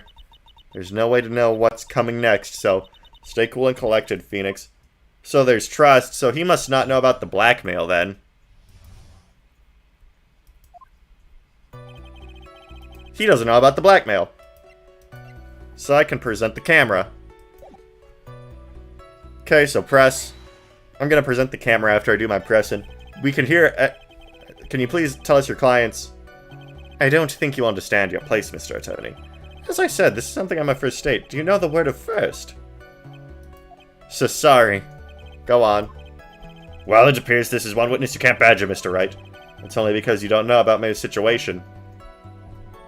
To an assassin, nothing is more important than the trust between a client and himself. The trust between you and your client. I provide my services in a fast and efficient manner. In exchange, I trust that my clients are discreet about me and my identity. If too many people knew my face, it would be quite troublesome. And that is why you're testifying in this manner. This is the first time one of my clients has ever been accused of murder. Wait, so you just said one of your clients has been accused of murder? So... you just said one of your clients has been accused of murder. So, you pretty much just said it was Matt on guard, unless he says his client is, like, Adrian. I must preserve the killer name so my clients can trust me. But couldn't someone stab you in the back and break your trust? It has never happened before, but if it ever did, yes, that person wouldn't be my client for very long. They would certainly... But that's enough! Please, no more. Very well. It was only a hypothetical anyway. Well. Okay, well. Ladies and gentlemen of the chat, I think it's about time we got Matt on guard killed. Okay, well that didn't work. Whatever, I'll just go through with it. I have lots of HP anyway. Yeah, I thought... Wow, Judge, you're sure using your sample text for killer. I'm gonna try again. But this time with the bear. So save state, slave at stop 0. Present. What about the bear? You didn't know about that, did you, tough guy? Really? I'm literally posting proof of the trust being broken. Screw you. Okay, what about the transceiver? Well, okay. He doesn't care. He doesn't care that he literally tried to blackmail him. Okay.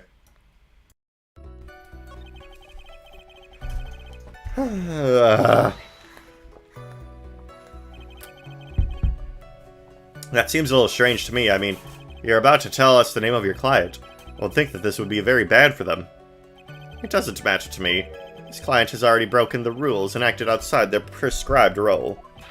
Their role? This person tried to implicate another of the crime in order to save themselves. And this is a trespass that cannot be forgiven. You... Who gave you the right to be so high and mighty? To the gentleman who spoke just now. Excuse me, but would you care to die? Ah, no, I didn't say anything. The judge had better watch himself. Press. Okay, and what's the name of your client? I understand, so please, tell us the name of your client. I'm afraid I cannot do that. I still have a few things to say before I do. Ugh, the egomaniacal. It's not good for your health to be so aggravated. You won't live very long if you let everything bother you. Somehow, that coming from an assassin makes it less than comforting. I really don't care about all this extra fluff, just tell us the name already. Patience. I try to calm him down a little. It's important to try and understand his mindset. He seems very steadfast and closed, so you're going to have to work to get him to talk. I'm not his therapist, you know. Okay, so...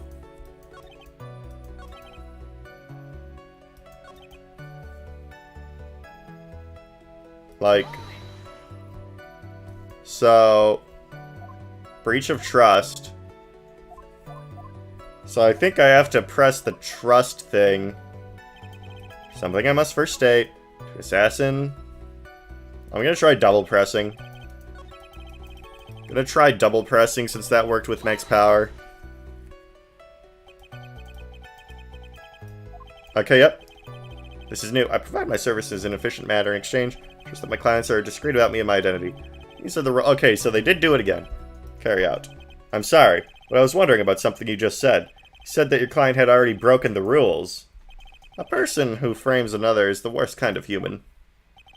And that's why you feel you can betray this person? I have no trust relation with the client who can't understand their assigned role. Just my luck, an assassin with a conscience. Who would have figured? Now then, everyone, do you think you can understand my logic? This case just keeps getting better and better. If you can't, then I'm afraid we can't proceed. Everyone understands your point, I think. Really. In that case, I believe I am prepared to disclose the information you seek.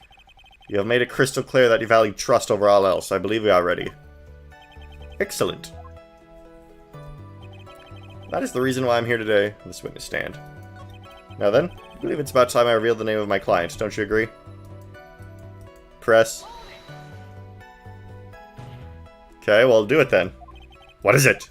Now that I can't bring myself to ask the client's name. If you can't ask it, Mr. Wright, then I will. Witness? What is the name of your client who requested the murder of Mr. Juan Corda? That person's name is... Adrian Andrews. What? Witness! That's not who you told me it was earlier. Pray tell, what are you talking about, Mr. Prosecutor? I just think I know my own client, and it is Adrian Andrews. What? That's a big radio. This can't be. On the phone earlier. What's going on here? My guess is that Mr. DeKiller just stabbed Mr. Edgeworth in the back. Stabbed Edgeworth in the back? Sure, in order to get an audience with this court. Mr. DeKiller told him a different name. Medengard, perhaps. I knew it. This is outrageous. I was deceived.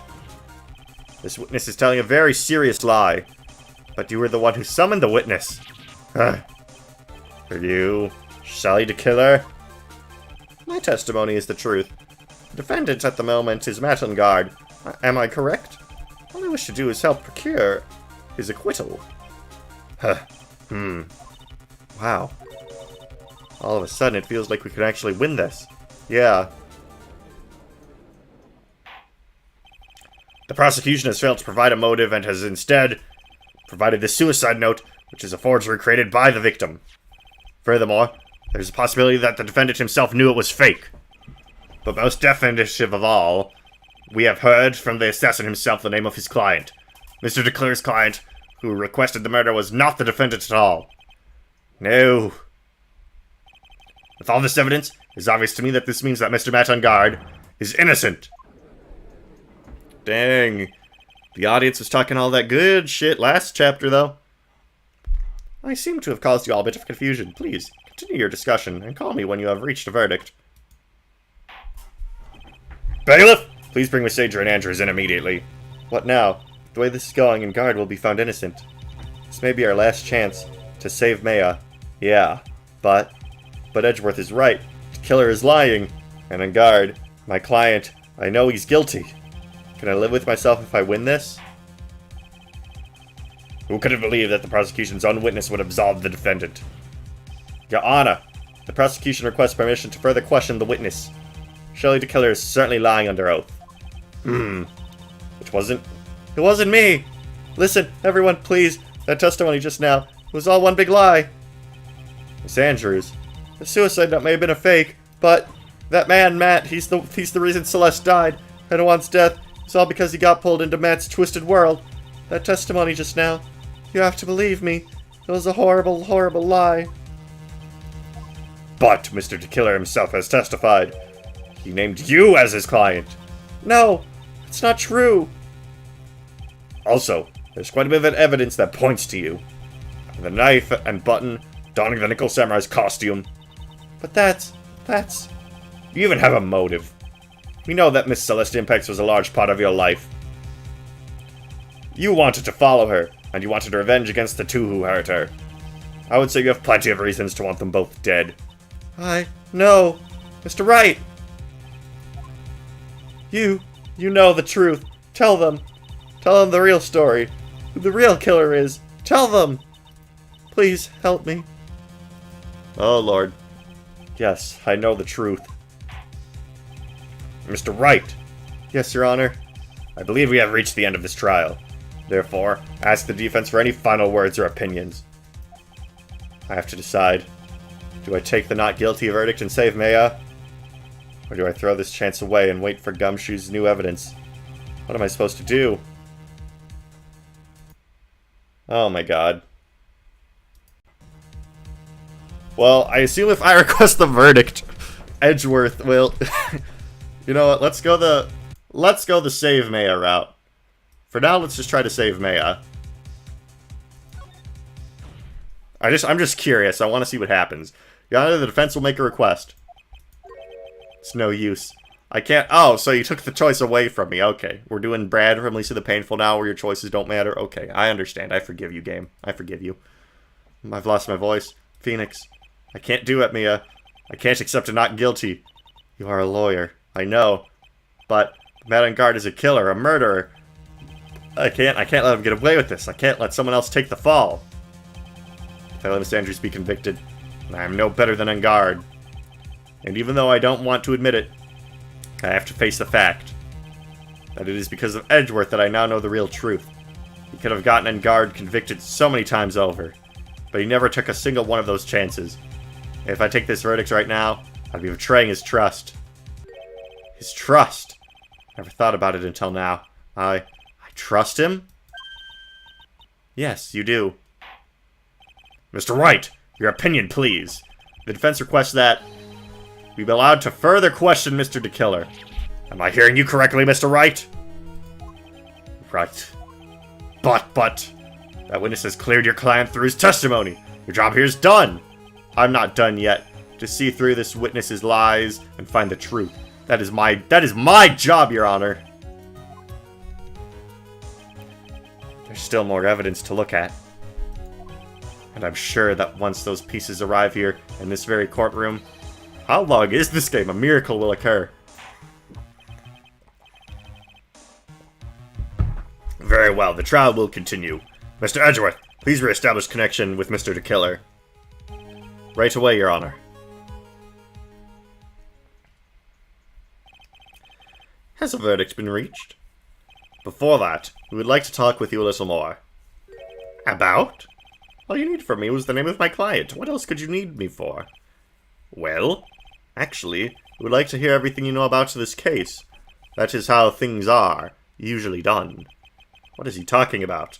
Usually done? But, what shall we have him testify about now? Mr. DeKiller, if you don't mind, please testify about your client in more detail. You're legal people and your procedures. Is it any wonder no one likes to go to court? About my client, part 2. As I have already stated quite a few times, Adrian Andrews is my client. However, one thing I simply cannot overlook is tampering with the scene of the crime. My client did it to frame another for the crime, while pretending to be the first person to discover the body and enter the scene. Adrian Andrews already knew from the very beginning that Juan Corda was dead.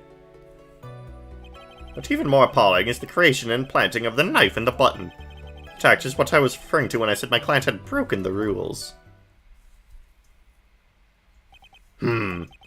This is the most unexpected turn of events for the, 5th time now. However, this time everything has finally been revealed. Just a second, Your Honor. Yes, Miss Edgeworth? We still have the cross-examination to do. But you don't need to question a testimony like this. Do you, Mr. Wright? Your Honor, the defense will question the witness. As if I have a choice here. Huh? Why? What this witness has said is nothing but beneficial to the defense's case. If you scrutinize the testimony, then I'll expose the lies in that oh-so-beneficial testimony, I suppose. I don't understand what's going on anymore. That makes 2 of us. Can Gumshoe just find this guy already? I kind of want it to be over now. I think I've had enough justice for all. I think I'm slowly starting to get burnt out on this. Okay, press. What is it, Mr. Wright? If I press him on the wrong way, my raise suspicions on his end. But I have to do something to waste more time. Witness, about requesting a hit. Yes? How much is your fee? I see you are also quite a dark-hearted man, Mr. Attorney. Huh? If you would like to talk business, you could do so after the trial. Ah, no. I'm not thinking of hiring Mr. Wright. I'll hire the killer to kill the killer. It's genius. You want to kill me. You want me dead, don't you? I mean, kinda. I do. I want to kill you. What? Guilty. Mr. Phoenix Wright, you are hereby declared guilty. Witness, let's continue. Why don't you disclose the name of your client? May your client... One thing I simply cannot overlook is tampering of scene with crime. Why, though? Why do you care? I would think that most people wouldn't be able to overlook a person hiring another to kill.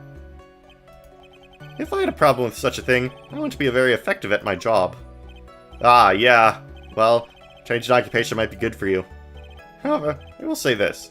Even though I am the one that does the deed, my clients are always the real guilty party. That goes without saying, Mr. the Killer. And their fate is to live with the knowledge of their guilt on their shoulders. However, my client this time thought they could run away from their guilt. The client did it to frame another for the crime. Are you talking about the button and the knife? Yes, and my business card. Oh, this card. So that no one has to waste time, including the police. I always make it a point to make things as easy as possible. You tried to make things easy? My business card makes it very easy to identify who carried out the service. He's pretty devoted to his work. To disregard everything, to go and stab the deceased with a knife, and even hide my card from sight, that is something I cannot overlook. It's really hard to tell if he's being truthful or not without him being here. While pretending to be the first person to discover the body and enter the scene. So you're saying most clients wouldn't do such a thing? That is correct. Usually most people try to create an alibi for themselves. If you should use my services, Mr. Attorney, I would suggest you plan for an alibi too. Hi, I'm here, I hate driving. Ah, yeah. You see, what I hate is parking. Because I have had 2 occurrences where my bad eyesight have left me in a not good situation, and I will leave it at that while parking. If you should use my services, Mr. Tony, I would suggest you plan for your alibi too. Ah, no! I already told you. I have no intention of ever using your services. Why does he keep looking at me like I'm the one on trial here? Richard Andrews already knew from the very beginning that Juan Cordo was dead. From the very beginning? That is correct. Or before my client visited the room. All my clients know precisely what the situation is at all times. I wonder if that's really true. That's odd. But even more appalling is the creation of the knife and button. So why do you think your client did that? What do you mean by why? Well, fiddling around at the scene of the crime is pretty risky. And why would someone who has requested a murder go to the crime scene anyway? That is true. I assume it was probably done to frame Mr. Engard. If that's the case, then why did the person just request that you do it? Sadly, that is not possible. Huh? My job is to kill, that is all, and to leave my business card behind, naturally. The business card is so my clients may escape blame. To protect them is my duty. Even if they say it's for revenge, setting someone else up to take your fall. That act is why I told when I said my client had broken the rules. And that's all you have to testify? Yes, and I pray that I will never be called to the stand again. Again? As in you plan to continue? I must, as I have yet to find the person to take my... As I have yet to find a person to take my place and become the 4th successor. Actually, how would you like a new life, Mr. Attorney? Excuse me? No, I'm fine. Really. Are you really now? I wonder what kind of man the judge thinks I am now. What are you going to do now, Phoenix? All I can do now is expose the lies. It's true, however, you realize that this will be very bad for our client, right? I'm so confused. The one thing I know for sure is I can't let this trial end yet. Alright, now I'm going to do the double press since that's the thing that was introduced in this trial. So let's go through all of that again and talk about our days. Hooray! My freaking information security practice professor is like a billion-year-old dude. I don't even know how... Okay, we already did that. Blah, blah, blah, blah, blah. Oh. So that's been fun. We have a class chat because every college class is a Discord these days. That's just how classes work now. You know, they send everyone in class an email, get the Discord so you can help each other with homework and whatnot, and so on and so forth. And this class is so boring. He goes at like 1 slide a minute. Literally, like, no, not 1 slide a minute. He has these big PowerPoints, and he can go through like 1 slide in an hour, and he's like, did you know the internet is used in online multiplayer games? And yeah, so everyone's on their laptop the whole time, and there's literally a class Minecraft server set up. So, that's fun. You know, it's literally such a nothing class. Like, he literally just says facts that people know. Like, did you know that databases are big and they're used in websites? It's like, okay, sure. Yeah, I know. Even overpowering is the creation and planting of the knife and the button. Okay, yep. But my other class on Tuesdays and Thursdays is an HTML class. And my job is literally front-end development. Like, I literally work for a company, and my job is to mess around with HTML and TypeScript and CSS. So that is my career, if any of you were wondering. And so that class, I literally just go in, and he's like, okay, in class assignment, you have to do it in like 30 minutes. Complete this website, and I'm just like, blah, blah, blah, done. So I'm hoping that's an easy A. Because again, that is my career. Again, as in you plan to continue. I've yet to find it. Although me having a career is a relatively new thing in life. This was a development that happened this summer. It feels so weird. At one moment, I'm a boy who puts viral videos on YouTube, and the next, I'm a man who messes around with HTML websites and gets paid for it. Oh. Okay. So. Yeah. Becoming an adult. Life is strange. Okay. So, we did all the double pressing, and nothing really came of it. So, however, the thing I simply cannot do is tampering with the scene of a crime. Client did it to frame another for the crime, pretending to be the first person to discover the body to the scene. Adrian Andrews already knew was dead. No, she didn't. Even more appalling. So, we know that's true. Broken the rules. What are you going to do now, Phoenix? Okay, so I think it's the one that Minecraft servers should do a competition of drawing the professor in pixel art of Minecraft. That's true. So we know the lie is that. So how do we prove that? Radio transceiver, Lotta's camera, magazine clipping, hotel guide map, guitar case.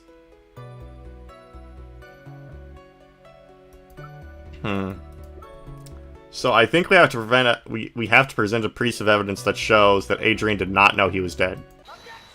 And it's this wine glass. I knew it. I knew it. Thank you so much for taking the time to testify, Mr. DeKiller. What is the meaning of that attitude? When Adrian Andrews entered the victim's room, your client had no idea that Juan Corda had been murdered. But how? How do you know that? From this wine glass, Your Honor. The glass. First try on that one. Mr. DeKiller's supposed client thought Mr. Corda had only fainted, which is why this glass of tomato juice was poured for the victim. But isn't that just a part of Adrian Andrews' calculated plan? That is not possible, Your Honor. This glass bears the fingerprints of that person. Had this been planned, they would never have left their fingerprints behind. I see your point. Mr. Edgeworth, what is your opinion? Strangely enough, I had the same exact thought just now. Witness, how do you explain this strange phenomenon? Isn't it a waste of time to ask about such minor detail? It's not a very important point anyway, correct? Tisk, tisk, tisk. I'm afraid you are mistaken. If Adrian Andrews really is your client as you claim, then your client should have had knowledge of Mr. Corda's death. If not, then that can only mean that Adrian Andrews was never your client at all. Interesting. How strange. Yes. Why is it that the attorney has yet to raise an objection at this absurd situation? Phoenix. If the killer figures out what we're up to, we're in real trouble. Yeah, I know. Mr. Edgeworth, I'm surprised. You know you can't say things like that without any evidence. Ah, sorry. That sounded like an awfully weak objection to me. Anyway, I'm positive that there was a contradiction in that testimony. Prosecution requests further testimony concerning when the request was taken. Very well. Right now, I have to buy us more time. Could Gumshoe just come through already? Tired of talking to this guy. I'll wait for the items the killer left behind to get here. I just know that the very outcome of this trial lies with those items. Quest taking. My voice is starting to hurt. This request came to me about a week ago. It was a request for my services on the night of the award ceremony. We met at a certain bar to discuss and finalize a few matters. That is what occurred. I trust my memory and I believe I've made no mistakes. Well, we can't really disprove that. So you physically met your client, huh? That is correct. Meeting one's client is the first step to building trust, in my opinion. I see. Well, Mr. Wright, your cross-examination, please. Alright, let's do it to it. Let's do it to it. Request taking. This request came to me about a week ago. Prove it. 1 week ago, are you sure? Yes, I am quite sure. I, of course, had my own preparations, but I was barely able to finish. When you request my services, Mr. Attorney, I hope you will keep that in mind. Please, stop. In any case, my client this time had a very specific date and time in mind. A specific date and time? His request for my services on the night of the award ceremony. Did you ask why that specific night? No. I tried to fulfill all the conditions of my client's request.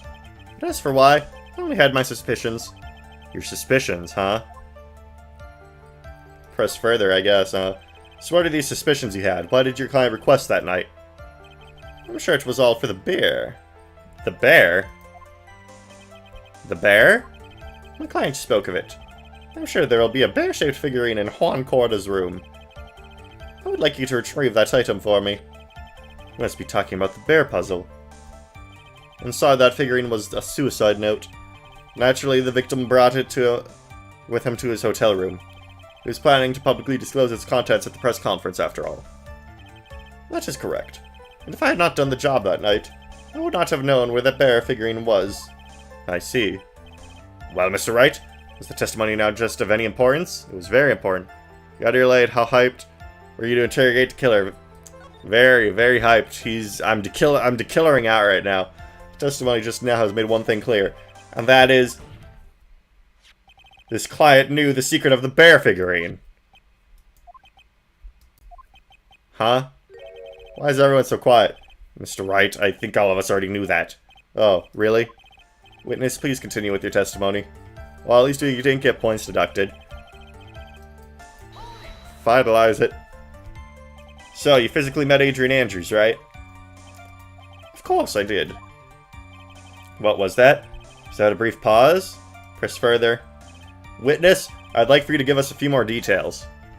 I always meet my clients as a matter of principle. I've never taken a request by telephone or mail. And why is that? That's because I value the trust between the client and myself above all else. And the only way to establish that is to speak to the client while looking at them in the eye. And yet Bro, I swear, I just want to use the frickin' camera as evidence against this guy to be like, hey, Madangard is trying to blackmail you, bro. Well, Mr. Wright, this testimony just now, it was very important. Of course, it was very important, Your Honor. If Mr. DeKiller had met his client before the murder, then it's unlikely he's mistaken. So you're saying that his client really was Adrian Andrews? I guess so. You see, it's just as I said. I'm so lost. Who the heck am I supposed to be helping here? Calm down, Phoenix. Think carefully and relax. Now then, would the witness please continue? Alright. Press. Alright. So far, I don't think there's any evidence I can be like, oh yeah, no, fake news. So your client was Adrian Andrews. That is correct. Well, he says the two of them met, but if they did, there shouldn't be anything wrong with the killer's testimony. Well, there doesn't seem to be anything strange about this time around. You have to draw more information from him, but you can't draw suspicion. If you can do that, you should be able to find a flaw in his testimony somewhere. Talk about a delicate balance. Okay, I'm gonna repress again since that's the thing of this trial. 1 week ago, okay, so that's true. That's still true, okay. We are depressing right now. Okay, blah, blah, blah, blah, press, press, press, press. We're just repressing. We're repressing our memories of this trial. We're repressing our memories of Turnabout Big Top. We're repressing our memories of Let It Go, okay. See, that's fine then. Okay, then press, press, press again. Press, press, press again. Okay, so I guess I do have to present evidence now. Okay. To find something more definitive to catch this guy on. I believe that your testimony up to this point has been reliable. What occurred? Just my memory, and I believe I made no mistakes. Okay, let's press again just to be sure. Because that's been a thing this trial. It's happened twice. Okay. Oh, about a week ago. Okay, do we have, like, a date or anything to disprove that? Wait. Present. When was the press conference announced? When was the press conference announced? I'm just gonna present this ticket, because, like, if it was announced, like, a day in advance, then... Okay, nope, that wasn't it. That was not it. Yeah, whatever, I'll just let it go. Listen, it's just short for okay, you don't need to... You don't need to dig that deep into it, partner.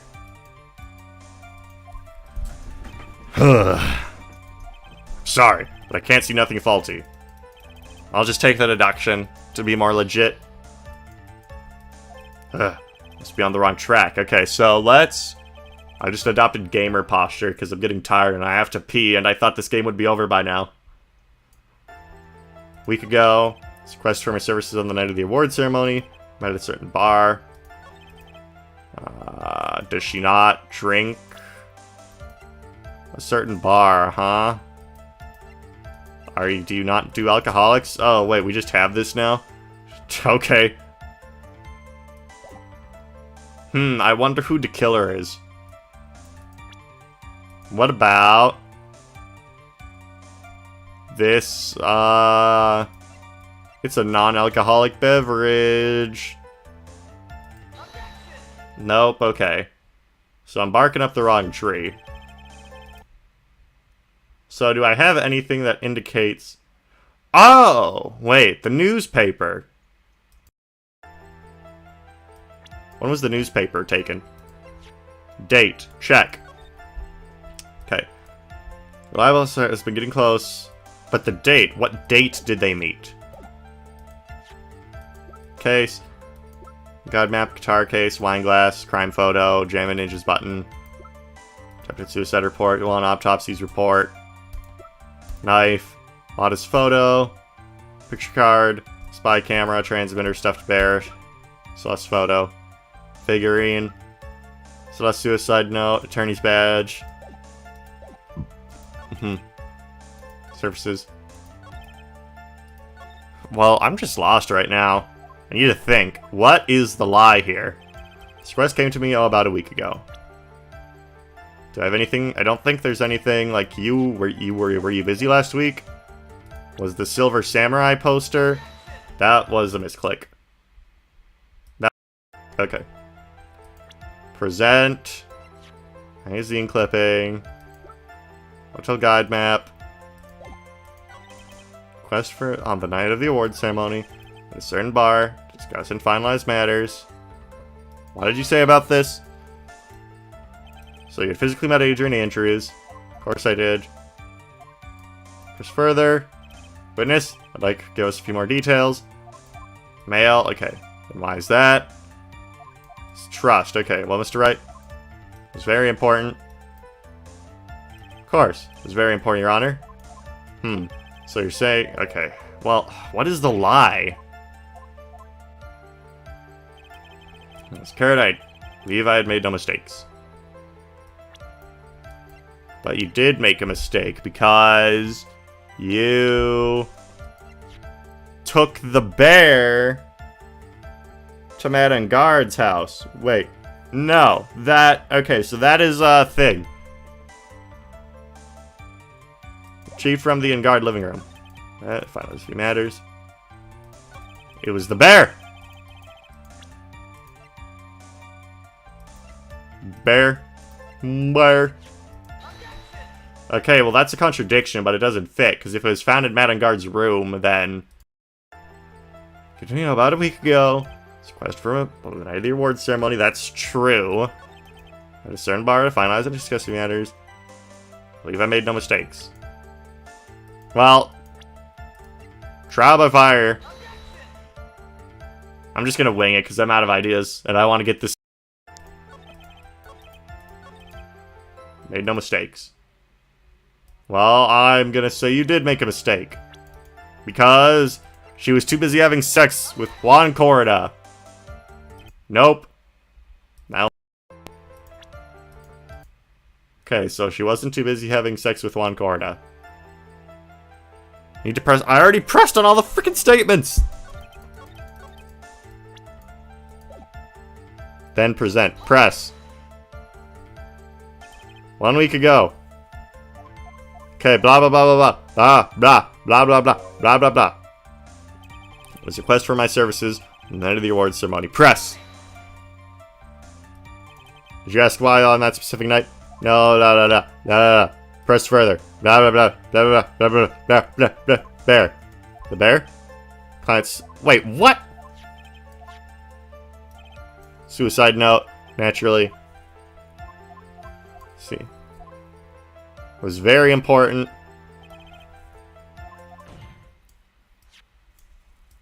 Wait, what? So I had to redo that whole thing? Okay, I don't like this new mechanic, this freaking repress thing. I already did all this, dude. But now I'm just supposed to know that I have to do it again? Okay. I don't like that they just introduced this now in this trial, and then now you have to go through several layers of it to get what you want. Huh? Why is everyone so quiet? Mr. Wright. I think all of us already knew that. Oh, really? Oh wait, no, I already saw all this. Frick. Discuss and finalize a few matters.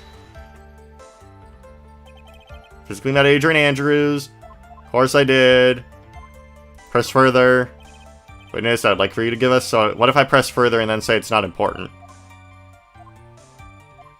Okay, blah, blah, blah. It was not important. Why he meets his clients is not important. But none of that was the point. Witness, please stop sidestepping my questions. Well, what do you mean by that? My question was, did you really meet Adrian Andrews in person? I've already told you, Mr. Wright. I did. It was only through talking with him face to face that I began to trust. Oh, him. Okay. That's when I thought, I could trust this person as a client. It's true that what they say about talking face to face. Mr. Wright, is the testimony just now of any importance? It was very important. If I heard what I think I heard just now, because he said he instead of she. I think I got him. Your Honor, okay, so I had to say it wasn't important. Okay, that's fair, I guess. I don't know if I'm a particular fan of that. Huh, really? If that's the case, witness, please include the statement just now in your testimony. Very well. From the moment I saw him, I thought, I can trust this person. But as we know, that was not how it turned out. Her pronouns are they, them, so true. He, him, they, them, she, her. Adrian Andrews is omnigender. What do you mean? Adrian Andrews turned out to be a client who couldn't stick to the rules, right? Well, yes. I suppose you are correct. So I'd like to check one last time. Are you sure your testimony is accurate? That is what occurred. Trust my memory, and I believe I made no mistakes. Okay, now that we have the Adrian Andrews thing, can I repress? So your client was Adrian Andrews. God, let me win! Award ceremony. Press. Okay, so now I'll say that's important, and then I'll say it's not important. Okay. The bear. Bear, bear, bear, bear, bear. Bear, bear, bear, bear, bear. Bear, bear, bear, bear, bear.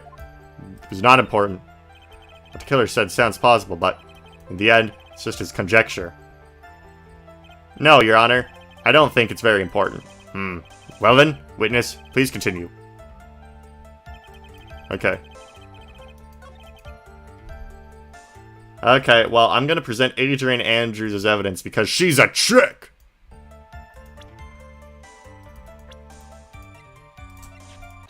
She's a chick, Your Honor. I'd like to go over this one more time. Met Adrian Andrews at the bar and took the request at that time. Yes, that is correct. And that's when you thought he was trustworthy? How many times must I repeat myself? Yes, that is correct. I'm sorry. But Adrian Andrews is a chick. I'm sorry, but that's an impossible tale. A what? Shelley the Killer? You have never met the real Adrian Andrews. Well, why would you say that? Because you made one very big slip-up. About her. So what is the issue? What did you say just now? About her? If you had ever met Adrian Andrews in person, one look would have told you that she is a woman. Ew! Did that thing just explode? Order! Order in the court, Mr. Wright. What is the meaning of this? The witness testified to the following. That he always meets face-to-face with his witness when taking their request. But he had never met Adrian Andrews in person. Yes, Your Honor. That is exactly the point. That means Mr. DeClare's client could not have been Miss Adrian Andrews. Okay. Mr. Edgeworth, I understand that your logic on this one. However, why did the assassin make such a basic mistake? I believe it has to do with her name, Your Honor. Her name? Yes, Adrian Andrews is without a doubt a very androgynous name. Yes, I see. Unluckily for Mr. the Killer, the entire time he was on the stand, no one had stated Adrian Andrews' gender. And so he simply... God, all these agents these days with their blue hair and pronouns. I'm the Killer and I hate blue hair and pronouns. Sigh. I'm the Killer and I hate blue hairs and pronouns. Well, what? What is going on? That is a very capable radio. Yeah, I wish I had this radio. Shelley the Killer! This court demands an explanation. I think somehow I must have mixed up the client with another. So does this mean you remember something different now? Yes, of course. Oh god, do I have to do another thing? I have to pee so badly. Please, if you would allow me to testify once more. No, he's just going to spit out more lies. Very well. This time, please give us the truth, and nothing but the truth. Quest taking part 2. Yes, now I remember. I took the request by mail. There have been times when I took a job without having my client. Why do you think the killer shot Francesca? It all makes sense. So true! It's true, I understand now. It's real. There have been times when I took a job without having met my client. The request was for the murder of Horncorda and 2 or 3 other small things. When I saw the name at the end of the letter, I thought my client to be a man. How do you get this dude's address? So he took his job through a letter. He didn't mention anything about a letter in his earlier testimony, which means he is definitely lying. Be careful, Phoenix. You should use the bathroom. But I'm streaming! If you break the assassin's testimony completely, it's over for us. I know. I can't make him suspicious. But I think we're okay. Like, we can do this. As long as he's standing there across from me. No matter how strong of a punch I throw, he'll counter it. Now then, let's begin the cross-examination. Quest taking part 2, and I want to finish this tonight. Yes, Nairo, I took the request by mail. But you said you didn't do that earlier, you dumb idiot. But didn't you just say that you always meet your clients? Yes, I suppose I did say that. However, there are some clients for whom a meeting is simply not possible. But didn't you meet your client this time? No, I did not. Oh, come now. Let's stop with this game of cat and mouse. Thing called bathroom breaks. Huh. I suppose that's true. Alright, chat. I'm gonna put up a... Hold on, I'll put up a thing. Let's do... Text. Where's the freaking text widget? I hate this stupid... Okay, text. Add news source instead. Peeing. Okay, add source. Text. BRB. I'm peeing. Alright. Font size, let's make this bigger. And alright. Can I do an outline? Alright. No, that's fine. Alright. Alright, chat. I will reconvene at 9:30. It is currently 9:06. Be back later.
What's up? I'm back from peeing. Let's play some Ace Attorney. I also refilled my water since I was running out. Using your silkiest voice is not going to work on me. Alright then, just cough it up and confess. Mr. Wright, you can't badger a witness with he's a killer! You're a lawyer, so behave like one and present evidence instead of mindlessly yelling. Now then, do you have any proof that Mr. DeKiller met with his client? Well, I do. I have proof. Come this far. I have to try to prove something here. Very well, I'll show you proof. Are you sure about this, Phoenix? Here's the proof that the witness met with his client, who wished Mr. Korda dead. It's the bear, isn't it? So, what do you think? You may say, what do you think? However, I am all, for intents and purposes, a transceiver radio. Oh, that's right. Can't actually see the evidence. Well, I don't think this was one I needed to see. I can hear the pure silence. Okay, whatever.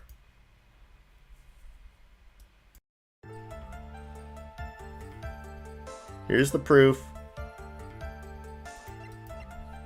Mr. Korda met with his client. Lotta's photo. Check. No. Because Sandra's spy camera, transmitter, stuffed bear, credit card receipt, Celeste's photo, figurine, suicide note, attorney's badge, nickel samurai, conference ticket, radio transceiver, Lotta's camera, magazine clipping, hotel guide map, guitar case, wine glass, crime photo, Jammin' Ninja's button. Okay, I don't think I have anything here. So I guess I need to present him back out now. Okay. Here's the proof that the witness met with the client who wanted Mr. Korda dead. The card. Oh. Am I locked into this? If I can back out, I will. Okay, what do you think of this? Blah blah blah blah blah blah blah blah blah blah blah blah blah blah blah blah blah blah blah blah. Blah blah blah blah blah blah blah blah blah blah blah blah blah blah blah. Da da da da da da da. Oh, that's right. Can't actually see. Shut up! Shut up! Shut up! Shut up! Shut up! Shut up! Shut up! Shut up! Shut up! Shut up! Ah! How could I have picked the wrong piece at the time like this? In any case, let's continue with the testimony. Okay, yeah. So the answer is the attorney's badge.